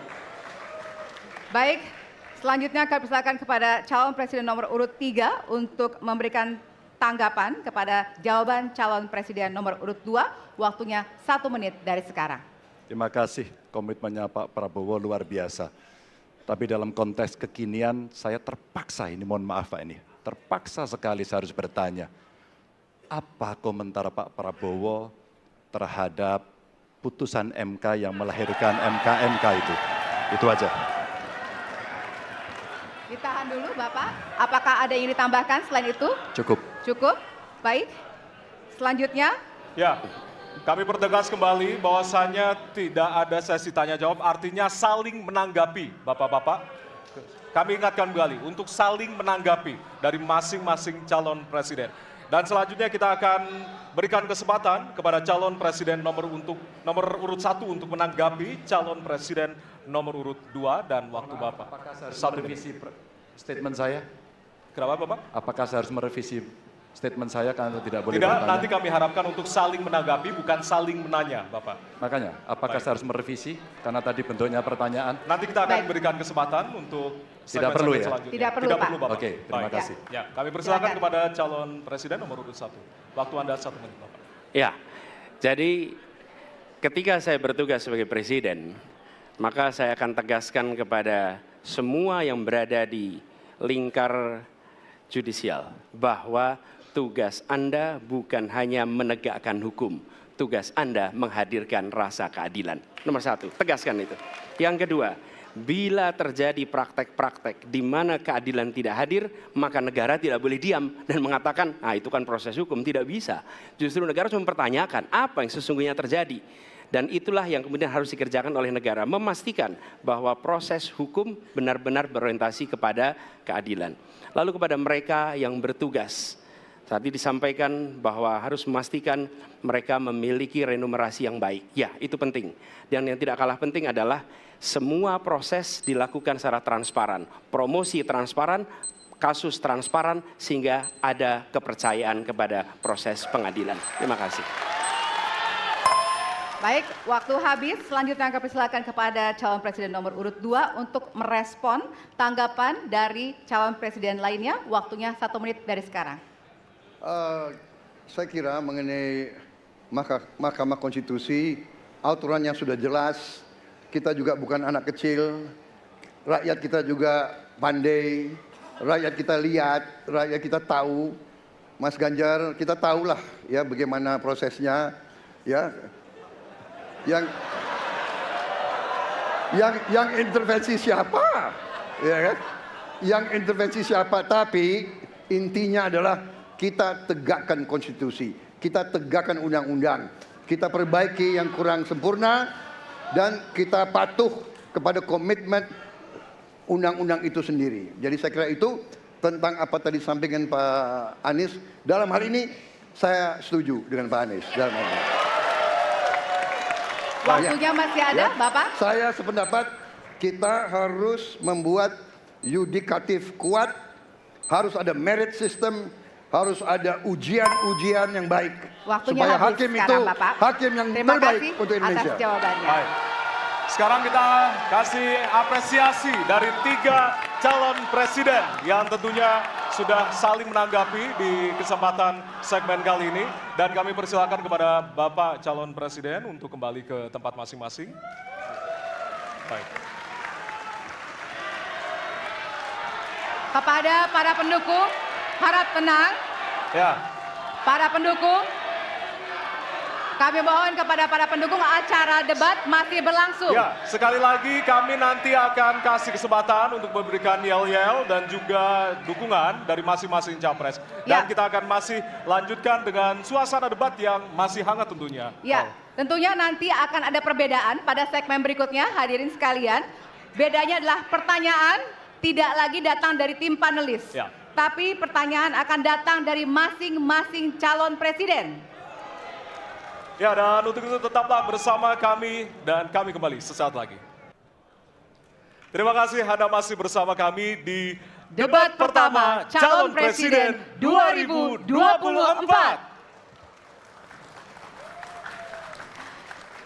Hadirin, jika pada segmen sebelumnya pertanyaan dibuat oleh tim panelis, maka di segmen ini dan segmen selanjutnya pertanyaan murni dari para calon presiden. Ya, Jawaban pertanyaan akan ditanggapi oleh capres penanya untuk kemudian direspon kembali oleh calon presiden yang menjawab. Sebelumnya, kita undang kembali seluruh calon presiden untuk naik ke atas panggung. kami persilakan Bapak untuk menuju ke panggung utama. Ya, dan untuk segmen ini, kesempatan pertama akan diberikan kepada calon presiden nomor urut 1 untuk bertanya kepada calon presiden nomor urut 2. Dan waktu Bapak 1 menit dimulai dari sekarang. Terima kasih. Pada tanggal 25, Pak Prabowo mendaftar ke KPU sebagai pasangan calon presiden, calon wakil presiden. Sesudah keputusan MK. Dan kemudian di MK dibentuk MK-MK. Yang hasilnya mengatakan bahwa terjadi pelanggaran etika berat. Yang menyebabkan keputusan yang dibuat oleh MK secara etika bermasalah. Kemudian Bapak punya waktu sampai dengan tanggal 13 November. Karena di situ adalah waktu terakhir untuk mengambil keputusan bila ada perubahan. Sesudah Bapak mendengar bahwa ternyata pencalonan persyaratannya bermasalah secara etika, pertanyaan saya, apa perasaan Bapak ketika mendengar bahwa ada pelanggaran etika di situ? Baik, waktunya habis. Kami berikan kesempatan kepada calon presiden nomor urut 2 untuk menjawab selama 2 menit. Waktunya dimulai dari sekarang. Jadi Mas Anies ya memang suatu perkembangan politik itu ada beberapa segi perspektif ya. Jadi tim saya, para pakar hukum yang mendampingi saya menyampaikan bahwa dari segi hukum tidak ada masalah. Masalah yang dianggap pelanggaran etika sudah diambil tindakan dan keputusan ya waktu itu oleh pihak yang diberi wewenang, kemudian sudah ada tindakan dan tindakan pun itu masih diperdebatkan karena yang bersangkutan masih memproses. Tetapi intinya adalah bahwa keputusan itu final dan tidak dapat dirubah. Ya, saya laksanakan ya. Dan kita ini bukan anak kecil, Mas Anies ya. Anda juga paham ya. Sudahlah ya. Sekarang begini. Intinya rakyat yang putuskan, rakyat yang menilai.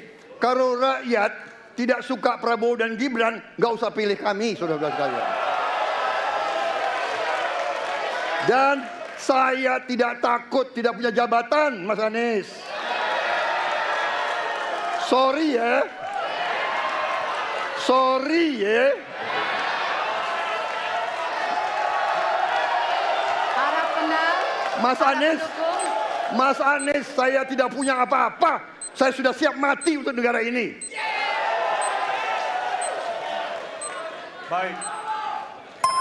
Waktu Anda habis, Bapak, dan selanjutnya kami persilakan kepada calon presiden nomor urut 1 untuk menanggapi jawaban dari calon presiden nomor urut 2. Waktu Bapak 1 menit.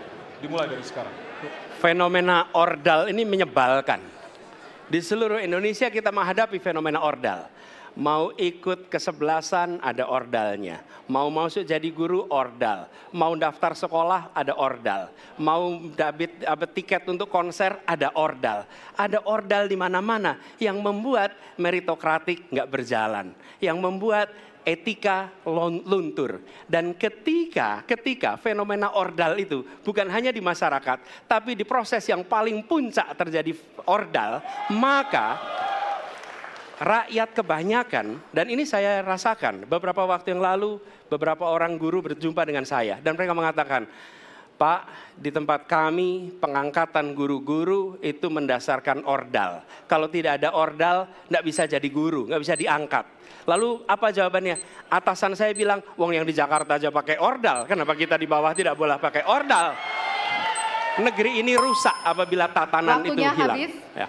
Sekarang kami berikan kesempatan kepada calon presiden nomor urut 2 untuk menanggapi tanggapan dari calon presiden nomor urut 1. Waktunya 1 menit dari sekarang. Mas Anies.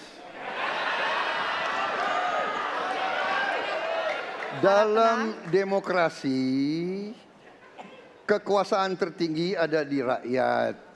Hakim yang tertinggi adalah rakyat. tanggal 14 Februari rakyat yang akan mengambil keputusan. Kalau kami tidak benar, salah, berkhianat, rakyat yang akan menghukum kami. Waktu masih ada, Bapak? Sudah cukup? Baik, terima kasih. Harap tenang hadirin, kita akan lanjutkan. Ya, kita akan lanjutkan. Dan untuk kesempatan ini kami berikan kepada calon presiden nomor urut 2 untuk bertanya kepada calon presiden nomor urut 3. Dan waktu Bapak 1 menit dimulai dari sekarang. Mas Ganjar punya pengalaman sebagai gubernur. Saya ingin bertanya bagaimana pemikiran Bapak untuk mengatasi pengangguran yang masih banyak, terutama lulusan-lulusan sekolah dan sarjana yang belum tertampung. Mungkin pengalaman Bapak bisa Bapak memberi suatu pencerahan kepada kami. Terima kasih. Waktunya masih ada, Bapak ada yang ingin tambahkan? Baik, cukup. Oke. Selanjutnya kami berikan kesempatan kepada calon presiden nomor urut 3 untuk menjawab selama 2 menit. Waktunya dimulai dari sekarang. Terima kasih Pak Prabowo. Isu ini sangat kontekstual dan saya kira dari pertanyaan masyarakat begitu sulitnya mendapatkan pekerjaan. Ada beberapa poin Pak. Yang pertama adalah membuka ruang investasi yang cukup besar dengan cara memastikan penegakan hukumnya bisa berjalan baik, kepastian hukumnya berjalan dengan baik, transparan, akuntabel, mudah, murah, cepat dalam sebuah layanan. Tanpa itu dilakukan, mereka akan minggat dan mereka akan pergi, tidak mau datang. Yang kedua, ketika mereka datang, sudah masuk berinvestasi katakan, pusat-pusat pertumbuhan sudah diberikan kepada mereka oleh pemerintah dengan fasilitasi kawasan industri umpama, insentif pajak umpama, kemudahan perizinan, ease of doing business umpama, maka ketika kemudian itu sudah berjalan, Pak, yang mesti disiapkan adalah SDM. Ketangguhan SDM untuk menjemput itulah yang kita siapkan. Apa itu? Sekolah vokasi, nggak ada yang lain. Dan kemudian SDM inilah yang kita bisa pastikan bahwa mereka sampai dengan 12 tahun mesti sekolah dan gratis. Inilah yang kemudian bisa kita dorong untuk kemudian mereka bisa naik. Ada juga tindakan afirmasi sekaligus untuk menurunkan kemiskinan adalah setiap satu keluarga miskin kita kasih kesempatan satu anaknya sampai ke perguruan tinggi. Karena itulah yang akan membongkar dan kemudian memberikan ruang pekerjaan yang jauh lebih banyak kepada mereka. Maka peran-peran inilah yang mesti kita dorong. Kawasan industri Kendal sudah bekerja sama dengan 100-an lebih sekolah vokasi. Kawasan industri di Batang sedang kita siapkan, bahkan kita bangunkan sekolah. Kerjasama antara pusat, provinsi, kabupaten menjadi begitu penting untuk memfasilitasi itu, dan kemudian tugas kita mensosialisasikan untuk mereka bisa terlibat di dalamnya. Baik.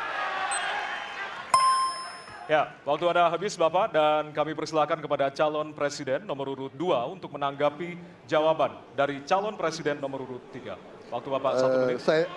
Saya senang mendengar jawaban itu. Berarti Bapak bisa mengakui prestasi pemerintah Jokowi dalam mengembangkan KEK semua, mendorong hilirisasi, menciptakan lapangan kerja, mengundang investor-investor ke Jawa Tengah untuk menciptakan pertumbuhan ekonomi yang bermutu dan berkelanjutan. Terima kasih. Ya. Waktunya masih ada, Bapak? Cukup. Baik, selanjutnya kita berikan kesempatan kepada calon presiden nomor urut 3 untuk menanggapi tanggapan dari calon presiden nomor urut 2. Waktunya 1 menit dari sekarang. Pak Prabowo, terima kasih. Ketika kami merancang kawasan-kawasan industri dan bagaimana percepatan itu kita lakukan, kami duduk dengan para menteri, bahkan kami duduk dengan presiden. Kami punya pikiran yang sama dalam merancang ini karena kita ingin menjemput 2045 sebagai negara maju, negara unggul. Itu yang harus kita ciptakan. Maka ketika kemudian soal setuju tidak setuju, kami hampir 10 tahun. Bahkan proyek-proyek strategis nasional yang ada di Jawa Tengah, saya bereskan Pak. Karena itu bentuk tanggung jawab kami sebagai wakil pemerintah pusat di daerah, dan kami tahu posisi itu agar kita berada dalam satu barisan menjemput keunggulan Indonesia di 2045. Masih ada waktu Bapak? Cukup. Cukup? Baik. Ya, dan selanjutnya kita akan berikan kesempatan calon presiden nomor urut 3 untuk bertanya kepada calon presiden nomor urut 1. Dan waktu Bapak 1 menit dimulai dari sekarang. Mas Anies pernah menjadi gubernur ibu kota. Dan hari ini menjadi isu publik, saya barusan dari IKN. Mas Anies, dengan berbagai kondisi yang ada di Jakarta, traffic jam, orang bermigrasi, bagaimana polusi yang terjadi. Saya pengen dapat statement yang clear dari Mas Anies. Apa pendapat Mas Anies ketika kemudian Indonesia sentris itu ingin dibangun, mimpi besar anak bangsa sejak presiden sebelumnya ingin dibangun untuk memindahkan ibu kota dari Jakarta ke IKN. Silakan. Baik, waktunya masih ada, Bapak? Cukup. Cukup, baik. Terima kasih. Kemudian kami silakan calon presiden nomor urut 1 untuk memberikan jawaban selama 2 menit, dimulai dari sekarang. Kalau ada masalah jangan ditinggalkan, diselesaikan. Itu filosofi nomor 1. Jadi ketika di Jakarta menghadapi masalah, maka masalah lingkungan hidup, masalah lalu lintas, kepadatan penduduk, ini harus diselesaikan. Ditinggalkan tidak kemudian membuat otomatis selesai. Justru ini yang harus dibereskan. Kalau kami melihat, begitu kita bicara lalu lintas, kontribusi aparat sipil negara di dalam kemacetan itu hanya 4-7%. Jadi nggak akan mengurangi kemacetan di sini. Yang kedua, soal lingkungan hidup. Kalau yang pindah itu pemerintah, bisnis, keluarga masih tetap di sini, masih tetap ada masalah. Karena itu kami berpandangan, masalah yang di Jakarta harus diselesaikan dengan transportasi umum yang dibangun. Kemudian yang kedua, menambah taman yang dibangun, transportasi umum berbasis elektrik. Dan itu semua dikerjakan untuk membuat Jakarta menjadi kota yang nyaman, aman, kota yang membuat kita bisa hidup dengan sehat. Itu terkait dengan Jakarta. Jadi jangan kita meniru pemerintah Belanda. Mereka punya kota tua. Ketika kota tua turun permukaan, mereka pindah ke selatan, bikin di sekitar Monas. Ditinggalkan, masalah tidak diselesaikan. Kita harus menghadapi masalah dengan menyelesaikan. Lalu yang kedua, terkait dengan IKN.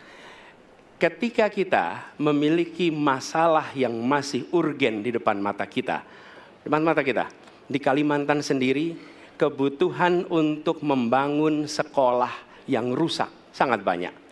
Membangun kereta api atau jalur tol antar kota di Kalimantan itu urgen. Yang merasakan dari uang itu siapa? Rakyat. Sementara yang kita kerjakan hanya membangun tempat untuk aparat sipil negara bekerja, bukan untuk rakyat dan bukan pusat perekonomian.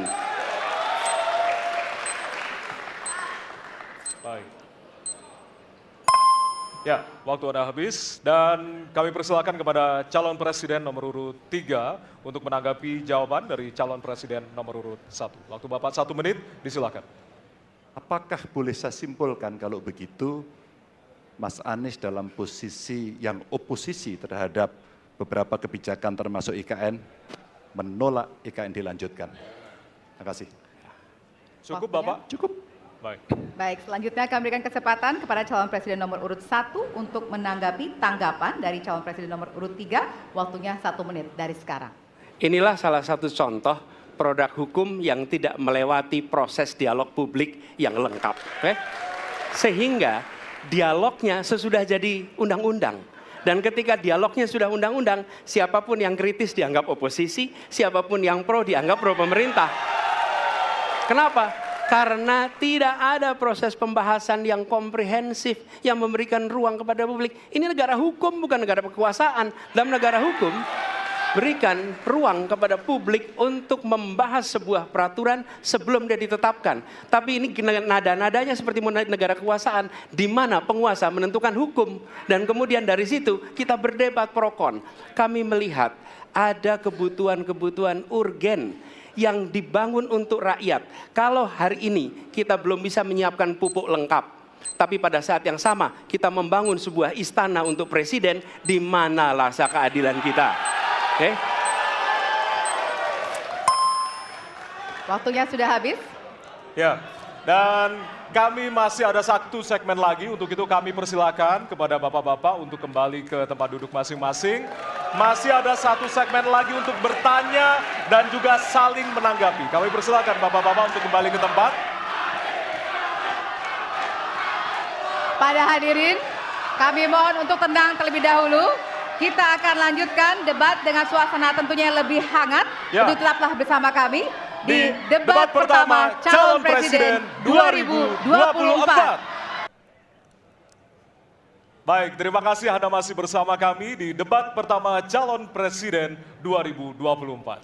Ya, masih sama seperti segmen sebelumnya. Setiap calon presiden akan memberikan satu pertanyaan kepada calon presiden lainnya dan jawaban pertanyaan akan ditanggapi oleh calon presiden penanya untuk kemudian direspon kembali oleh calon presiden lainnya.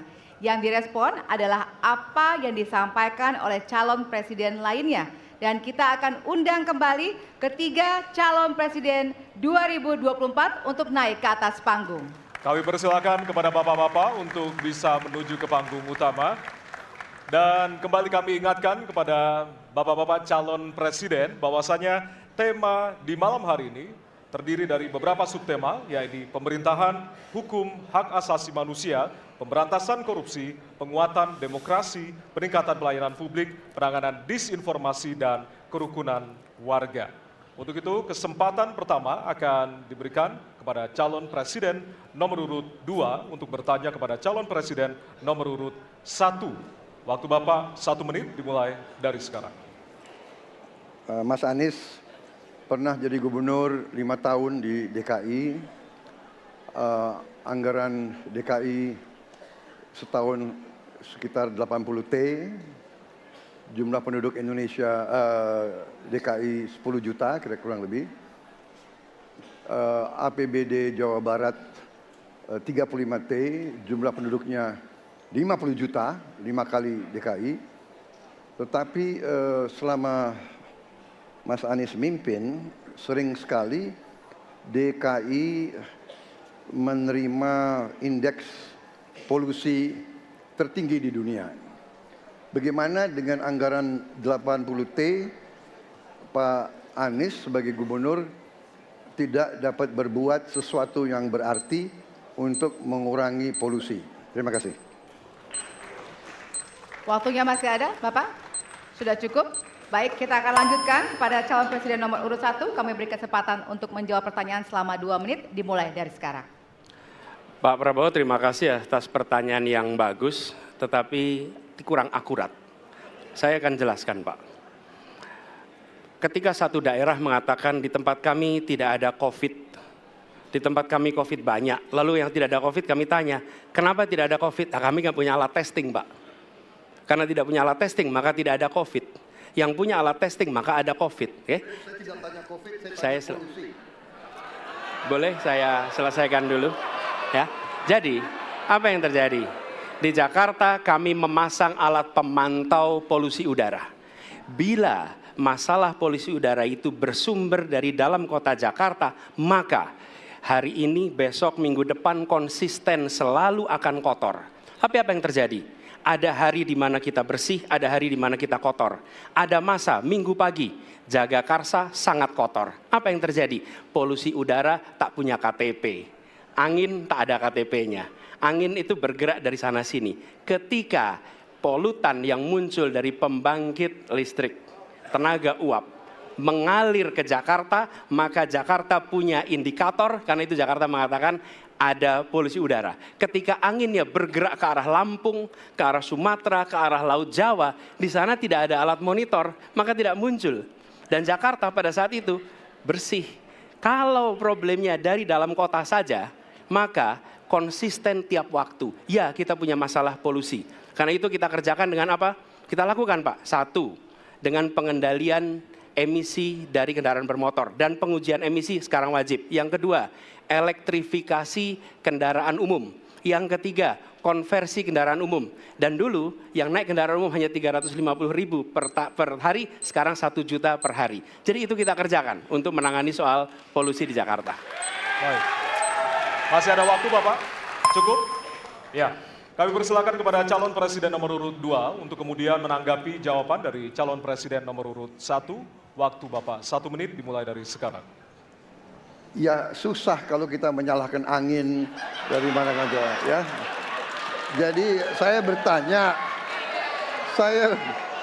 bertanya dengan anggaran segitu besar jumlah pendidik, langkah-langkah yang bisa dilakukan untuk dengan real dalam 5 tahun mengurangi polusi, juga di mana rakyat Jakarta begitu banyak yang mengalami sakit pernafasan. Jadi saya kira kalau kita dengan gampang menyalahkan angin, hujan dan sebagainya, ya mungkin tidak perlu ada pemerintahan kalau begitu. Ya, terima kasih. Masih ada waktu? Akan menambahkan? Cukup. Baik, selanjutnya kami berikan kesempatan kepada calon presiden nomor urut 1 untuk menanggapi tanggapan dari calon presiden nomor urut 2. Waktunya 1 menit dimulai dari sekarang. Ya, inilah bedanya yang berbicara pakai data, yang berbicara pakai fiksi. Oke? Ini pakai data. Jadi ketika ditunjukkan, ya memang ada sumber polutan dari dalam kota. Tapi kalau sumber polutan itu hanya dari dalam kota, maka Pak pakai logika sederhana sekali. Jumlah motor dari hari ke hari sama, jumlah mobil dari hari ke hari sama. Maka harusnya angka polusinya sama setiap waktu. Betul tidak? Tapi jumlah motor sama, jumlah mobil sama, ada kita sangat polusi. Ada sisi sangat tidak polusi. Nanti kalau perlu saya kirimkan gambar satelitnya kepada Bapak, supaya Bapak bisa menyaksikan. Dan inilah mengapa kita mengambil langkah itu pakai ilmu pengetahuan, pakai data, dan menggunakan saintis untuk terlibat. Kalau tidak pakai itu, maka nggak akan ada langkah yang benar. Dan ini kemudian saya teruskan Pak, bagaimana pengendalian itu dikerjakan untuk dalam Jakarta. Jika saya terpilih presiden, maka yang luar Jakarta saya kendalikan juga Pak. Baik. Terima kasih. Ya, dan selanjutnya kami akan beri kesempatan bertanya yang tentunya akan diberikan kepada calon presiden nomor urut 3 untuk bertanya ke calon presiden nomor urut 2. Waktu Bapak 1 menit dimulai dari sekarang. Izinkan saya harus membaca data untuk mengingatkan. Pak Prabowo, karena nomor 2 saya pertanyaannya 2. Ada 12 kasus pelanggaran HAM berat yang sudah dikeluarkan mulai dari peristiwa 65, penembakan misterius, Talang Sari, penghilangan paksa sampai Wamena. Dan saya ingatkan tahun 2009 DPR sudah mengeluarkan 4 rekomendasi pada saat itu kepada Presiden. 1, membentuk pengadilan HAM ad hoc. Yang kedua, menemukan 13 korban penghilangan paksa. Yang keempat, memberikan kompensasi dan pemulihan. Dan yang keempat, meratifikasi konvensi anti penghilangan paksa sebagai upaya pencegahan. Pertanyaan saja 2. Kalau Bapak ada di situ, apakah akan membuat pengadilan HAM dan membereskan rekomendasi DPR? Pertanyaan kedua, di luar sana menunggu banyak ibu-ibu, apakah Bapak bisa membantu menemukan di mana kuburnya yang hilang agar mereka bisa berziarah? Saya persilakan.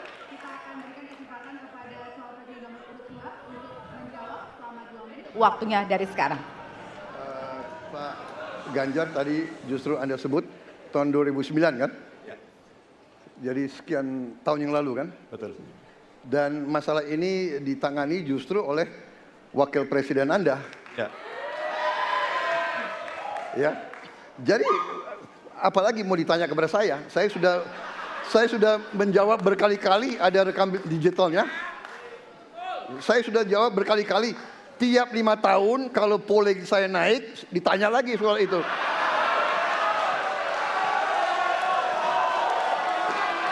Bapak tahu data nggak? Bapak tanya ke Kapolda, tahun ini berapa orang hilang di DKI?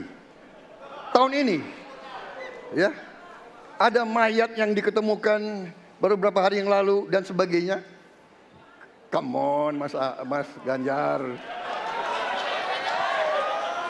Ya, jadi saya tadi katakan, saya merasa bahwa saya yang sangat keras membela hak asasi manusia. Nyatanya orang-orang yang dulu ditahan, tapol-tapol, yang katanya saya culik, sekarang ada di pihak saya membela saya, saudara sekalian.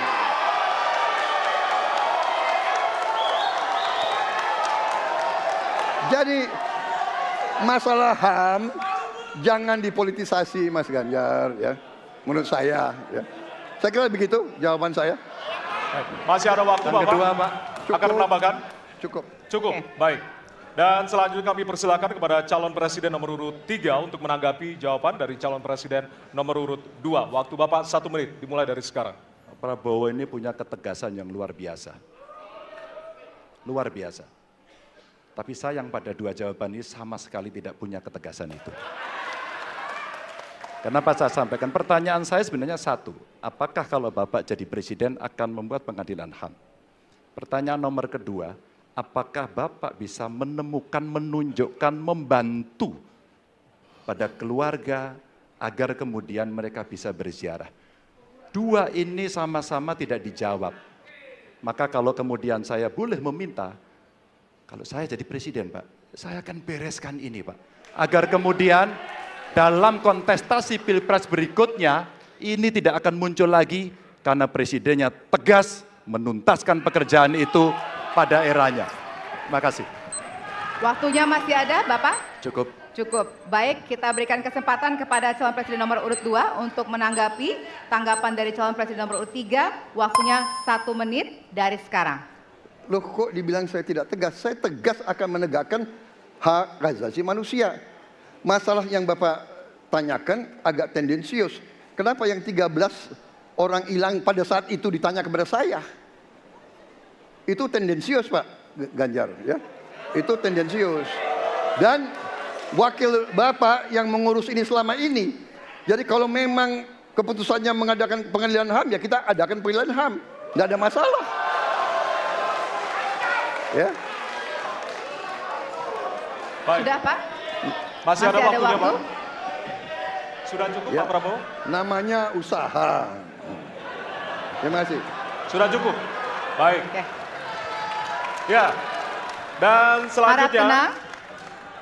kita akan menuju ke pertanyaan dan kali ini kesempatan bertanya akan diberikan kepada calon presiden nomor urut 1 untuk kemudian bertanya kepada calon presiden nomor urut 3. Waktu Bapak 1 menit dimulai dari sekarang. Ada dua peristiwa yang menarik perhatian dan perlu kita bahas di sini. Peristiwa Kanjuruhan dan peristiwa kilometer 50. Di situ proses hukum sudah dijalankan, tetapi rasa keadilan masih belum muncul. Pada saat ini kita menyaksikan masih banyak pertanyaan, bahkan keluarga-keluarga korban masih mempertanyakan. Karena itu saya ingin bertanya kepada Pak Ganjar. Saya posisinya adalah ini harus dituntaskan. Ini harus bisa menghadirkan rasa keadilan. Bukan saja soal legalnya yang sudah diselesaikan. Saya ingin tanya posisi Pak Ganjar di dalam dua peristiwa ini. Terima kasih. Waktunya masih ada, Bapak? Sudah cukup? Oh, udah cukup. Baik. Baik. Terima kasih kepada calon presiden nomor urut 3. Kami berikan kesempatan untuk menjawab selama 2 menit. Waktunya dimulai dari sekarang. Terima kasih, Mas Hanis. Saya kira dua isu itu menjadi public talks. Kanjuruhan. Kita bisa bertemu dengan para pencari fakta. Kita bisa melindungi korban. Kita bisa membereskan urusan mereka dari sisi keadilan korban. Termasuk di kilometer 50. Ketika kita bisa bereskan semuanya, maka kita akan naik dalam satu tahap. Apakah kemudian proses legal dan kemudian mencari keputusan yang adil bisa dilakukan? Jawaban saya, bisa. Jadi dalam pemerintahan ini mesti berani untuk tidak lagi menyandra persoalan-persoalan masa lalu sehingga berlarut-larut. Sehingga apa yang terjadi ketika muncul terus-menerus akan menjadi sensi. Sensi terus, karena tidak pernah ada keputusan. Maka cara-cara ini mesti dihentikan dan kita mesti berani tegas. Kadang-kadang kita juga mesti harus berpikir dalam situasi yang lebih besar. Mari kita ciptakan kembali undang-undang KKR. Mari kita hadirkan kembali Undang-Undang KKR agar seluruh persoalan-persoalan pelanggaran HAM itu bisa kita bereskan dengan cara itu. Sehingga bangsa ini akan maju dan tidak lagi kemudian berpikir mundur karena persoalan-persoalan seperti itu yang tidak pernah dituntaskan. Kita harus tuntaskan itu. Baik. Masih tersisa waktunya Bapak? Cukup? Baik. Ya, dan kami silakan kepada calon presiden nomor urut 1 untuk menanggapi jawaban dari calon presiden nomor urut 3. Ya. Waktu Anda 1 menit Bapak. Ya, jawabannya kurang komprehensif karena masalahnya lebih kompleks dari itu, Pak Ganjar. Tapi izinkan saya sampaikan, untuk seperti ini minimal saya melihat harus mengerjakan minimum 4 hal. 1 adalah memastikan bahwa proses hukum menghasilkan keadilan. Yang kedua, ungkap seluruh fakta sehingga kebenaran menjadi pengetahuan semua, termasuk closure bagi keluarga. Yang ketiga, korban, harus ada kompensasi, clear. Dan yang keempat, negara harus memberikan jaminan bahwa peristiwa-peristiwa seperti ini tidak boleh berulang kembali. 4 harus dikerjakan. Nah, saya kemudian melihat untuk itu bisa dikerjakan, maka kita tidak bisa abu-abu seperti yang tadi disampaikan. Saya melihat kalau begitu 4 ini harus dilakukan, berarti yang pertama mungkin kita harus melakukan investigasi ulang, melakukan review. Kita harus menyelamatkan institusi, memastikan bahwa institusi itu selamat. Saya ingin tahu apakah Pak Ganjar sependapat dengan pandangan saya. Terima kasih Pak Ganjar. Baik. Waktunya habis, selanjutnya kami berikan kesempatan kepada calon presiden nomor urut 3 untuk menanggapi tanggapan dari calon presiden nomor urut 1. Waktunya 1 menit dari sekarang. Soal komprehensi atau tidak komprehensif terkait dengan itu selera dan subjektif. Dari 4 hal tadi itu, saya kira hampir semua pelindungan korban dilakukan. Saya sampaikan pencari fakta sudah pernah ada. Kalau kemudian tidak terjadi, tidak boleh terjadi lagi, saya kira itu value yang mesti dicontohkan. Kita kerjakan semuanya. Saya orang yang tidak pernah abu-abu, hitam putih, sat-set.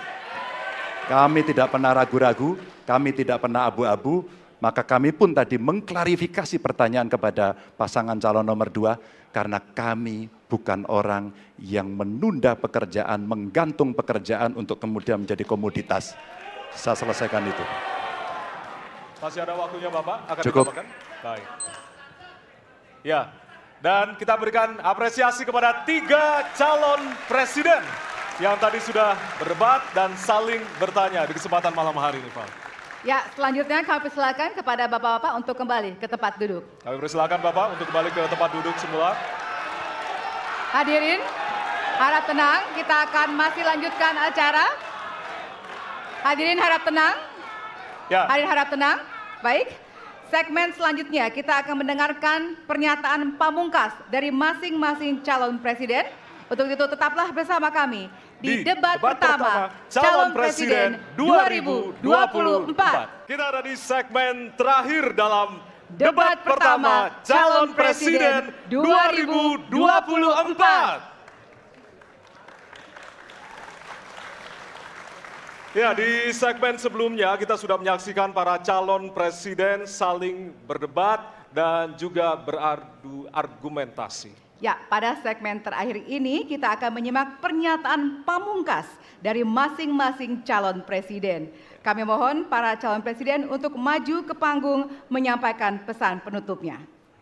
Baik, kami persilakan kepada Bapak-Bapak calon presiden untuk kemudian merapat menuju ke panggung utama. Ya, dan untuk itu kami awali dari calon presiden nomor urut 1 kepada Bapak Anies Baswedan. Waktu Anda 2 menit, dimulai dari sekarang. Di sini. Silakan Bapak. Saya rasa kita sama, rakyat Indonesia, saya, kita semua. Bahwa kita menginginkan sebuah negeri di mana praktek korupsi diberantas hingga tuntas. Pemerintah memberikan pelayanan yang terbaik. Dan kemudian kita menjunjung tinggi etika. Kita sama di situ. Karenanya saya ingin sampaikan kepada semua bahwa saat ini kita di persimpangan jalan antara tetap menjadi negara hukum di mana kekuasaan dikendalikan oleh hukum, atau kita menjadi negara kekuasaan di mana hukum diatur dan dikendalikan oleh penguasa. Oke? Dalam situasi itu, saya ingin sampaikan, kini adalah sebuah gerakan perubahan. Kita sama-sama. Kita ingin mengembalikan tetap menjadi negara hukum, di mana kekuasaan dikendalikan. Dan saya ingin sampaikan bahwa etika dijunjung tinggi. Ketika terjadi pelanggaran etika, jangan bersembunyi di balik keputusan hukum. Justru kita harus mengatakan bahwa tugas dari pimpinan tertinggi memberi contoh. Bila ada pelanggaran etika, maka itu adalah mendasar. Bila tidak, maka ke bawah, ke seluruh rakyat, semua akan kompromi. Dan praktek orang dalam yang tadi saya sampaikan akan merusak sendi-sendi kehidupan bernegara kita. Rusak kita. Karena itulah penting sekali kita menjunjung tinggi etika. Dan itu dilakukan oleh siapa? Dari mulai calon presiden sudah diuji. Apa dia kompromi atau tidak pada etika. Oke? Lalu bagi anak-anak muda. Anak-anak muda, kita semua menyadari pemilu ini tentang masa depan. Anda pemilik masa depan. Saya yakin Anda akan memilih yang serius untuk jadi presiden. Bukan yang main-main untuk jadi presiden. Dan ketika kita berbicara tentang masa depan, maka saya ingin sampaikan kepada semua, kebebasan berpendapat akan dijamin. Kita tidak mengizinkan lagi situasi di mana orang takut. Maka itu saya sampaikan, Wakanda no more, Indonesia forever. Baik, waktu Anda habis, Bapak. Baik, selanjutnya kami persilakan calon presiden nomor urut 2, Bapak Prabowo Subianto untuk menyampaikan pernyataan penutup. Waktu Anda 2 menit dimulai dari sekarang. Terima kasih, saudara-saudara sekalian. Kita harus selalu ingat bahwa kemerdekaan ini didapatkan melalui proses yang sangat panjang, perjuangan yang sangat panjang, berganti-ganti negara-negara lain datang menindas kita, merampas kita, dan ini adalah hukum sejarah manusia. Yang kuat akan menindas yang lemah. Kita bersyukur kita sudah bangun suatu negara yang memiliki demokrasi dengan segala kekurangannya. Kita bersyukur semua pemimpin telah membantu menambahkan kemajuan kita. Kita ingin lebih maju, kita ingin lebih baik, kita ingin lebih adil, kita ingin hilangkan kemiskinan, dan kita ingin hilangkan korupsi. Kita negara yang sangat kaya, kekayaan kita luar biasa. Kami, Prabowo Gibran, Koalisi Indonesia Maju, siap melanjutkan fondasi yang sudah dibangun oleh pendahulu-pendahulu kita. Kita yakin Indonesia akan melompat menjadi negara hebat, negara maju, negara makmur, negara adil. Hanya dengan demikian, tetapi syaratnya kita harus rukun, kita harus bersatu, kita tidak boleh menghasut, memecah belah.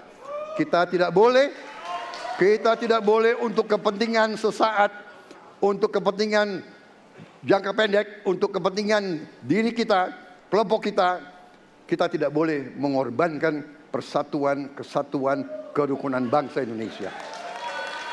Hanya dengan kerukunan, hanya dengan kearifan, hanya dengan kebersihan jiwa, tidak dengan permainan kata-kata retorika, tapi sungguh-sungguh cinta tanah air, Indonesia akan maju. Habis, negara Bapak. hebat. Terima kasih. Terima kasih. Baik. Ya. Dan yang terakhir kita akan menuju ke calon presiden nomor urut 3, Bapak Ganjar Pranowo. Waktu Anda 2 menit dimulai dari sekarang. Terima kasih. Ini panggilan sejarah buat Ganjar Mahfud. Ganjar seorang anak polisi berpangkat tidak tinggi, bertugas di kecamatan. Pak Mahfud, bapaknya pegawai kecamatan. Kalau kita berada pada momentum yang sama, kami dan Pak Mahfud ini adalah orang kecil yang kalau bapaknya rapat kira-kira anggota Forkompimcam. Kami hanya di level kecamatan. Kami telah terbiasa mencoba mendengarkan keluh kesah rakyat. Panggilan sejarah inilah yang kemudian coba kita klasifikasi dari seluruh persoalan yang muncul. Bagaimana kita memberikan afirmasi kepada kelompok rentan. Ada kelompok perempuan, penyandang disabilitas, anak-anak, termasuk manula. Mereka butuh perhatian yang lebih. Maka inilah cara kita membangun melibatkan mereka tanpa meninggalkan mereka. No one left behind. Yang kedua, Bagaimana pemerintah betul-betul bisa melayani dengan memberikan teladan dari pemimpin tertinggi yang anti korupsi, yang menunjukkan integritas, yang menunjukkan layanan pemerintahan yang mudah, murah, cepat, sat. Kalau itu bisa kita lakukan, maka betapa bahagianya rakyat ini. Pemerintah ini ada yang ketika dikritik tidak baperan, yang ketika media menulis, mereka merasa ini vitamin buat dirinya. Bukan sedang merongrong, apalagi kemudian merasa terancam. Maka kalaulah kemudian demokratisasi ini bisa kita laksanakan dengan baik, sesuai dengan amanah reformasi, nggak ada lagi cerita Bu Sinta, nggak ada cerita Mas Butet, nggak ada cerita Melki, tidak ada itu. Karena dewasa kita dalam berdemokrasi, maka dalam penghormatan terhadap HAM, mari kita konsisten antara pikiran, perkataan, dan perbuatan. Dan saya berdiri bersama korban untuk keadilan. Terima kasih. Mohon maaf kalau ada kata-kata saya yang kurang. Baik, waktunya Bapak. habis, Ya. pas sekali. Baik, hadirin, kita berikan tepukan yang paling meriah untuk para calon pemimpin Indonesia. Ya, kita sama-sama menjadi saksi dari ketiga calon presiden yang tentunya beradu ide, gagasan, dan juga program-program. Tentunya inilah akhir dari debat pertama Capres 2024. Masih akan ada 4 debat lagi yang akan diselenggarakan oleh Komisi Pemilihan Umum Republik Indonesia. Dan semoga debat pertama ini mampu menjadi referensi Anda untuk memantapkan pilihan Anda pada 14 Februari 2024. Ya, tentunya kami menghimbau jangan sia-siakan hak pilih Anda pada 14 Februari 2024. Ya. Suara Anda sangat berharga untuk menentukan masa depan Indonesia. Akhirnya, saya Valerina Daniel. Ya, dan saya Ardianto Wijaya. Selamat malam dan Sampai jumpa. Terima kasih banyak. Terima Pak kasih, Prabowo. Pak Terima kasih Anies. banyak Pak Ganjar. Terima kasih, Pak Prabowo. Terima kasih Pak Anies. Terima Kita kasih, selfie dulu Pak Bapak. Ganjar. Baik.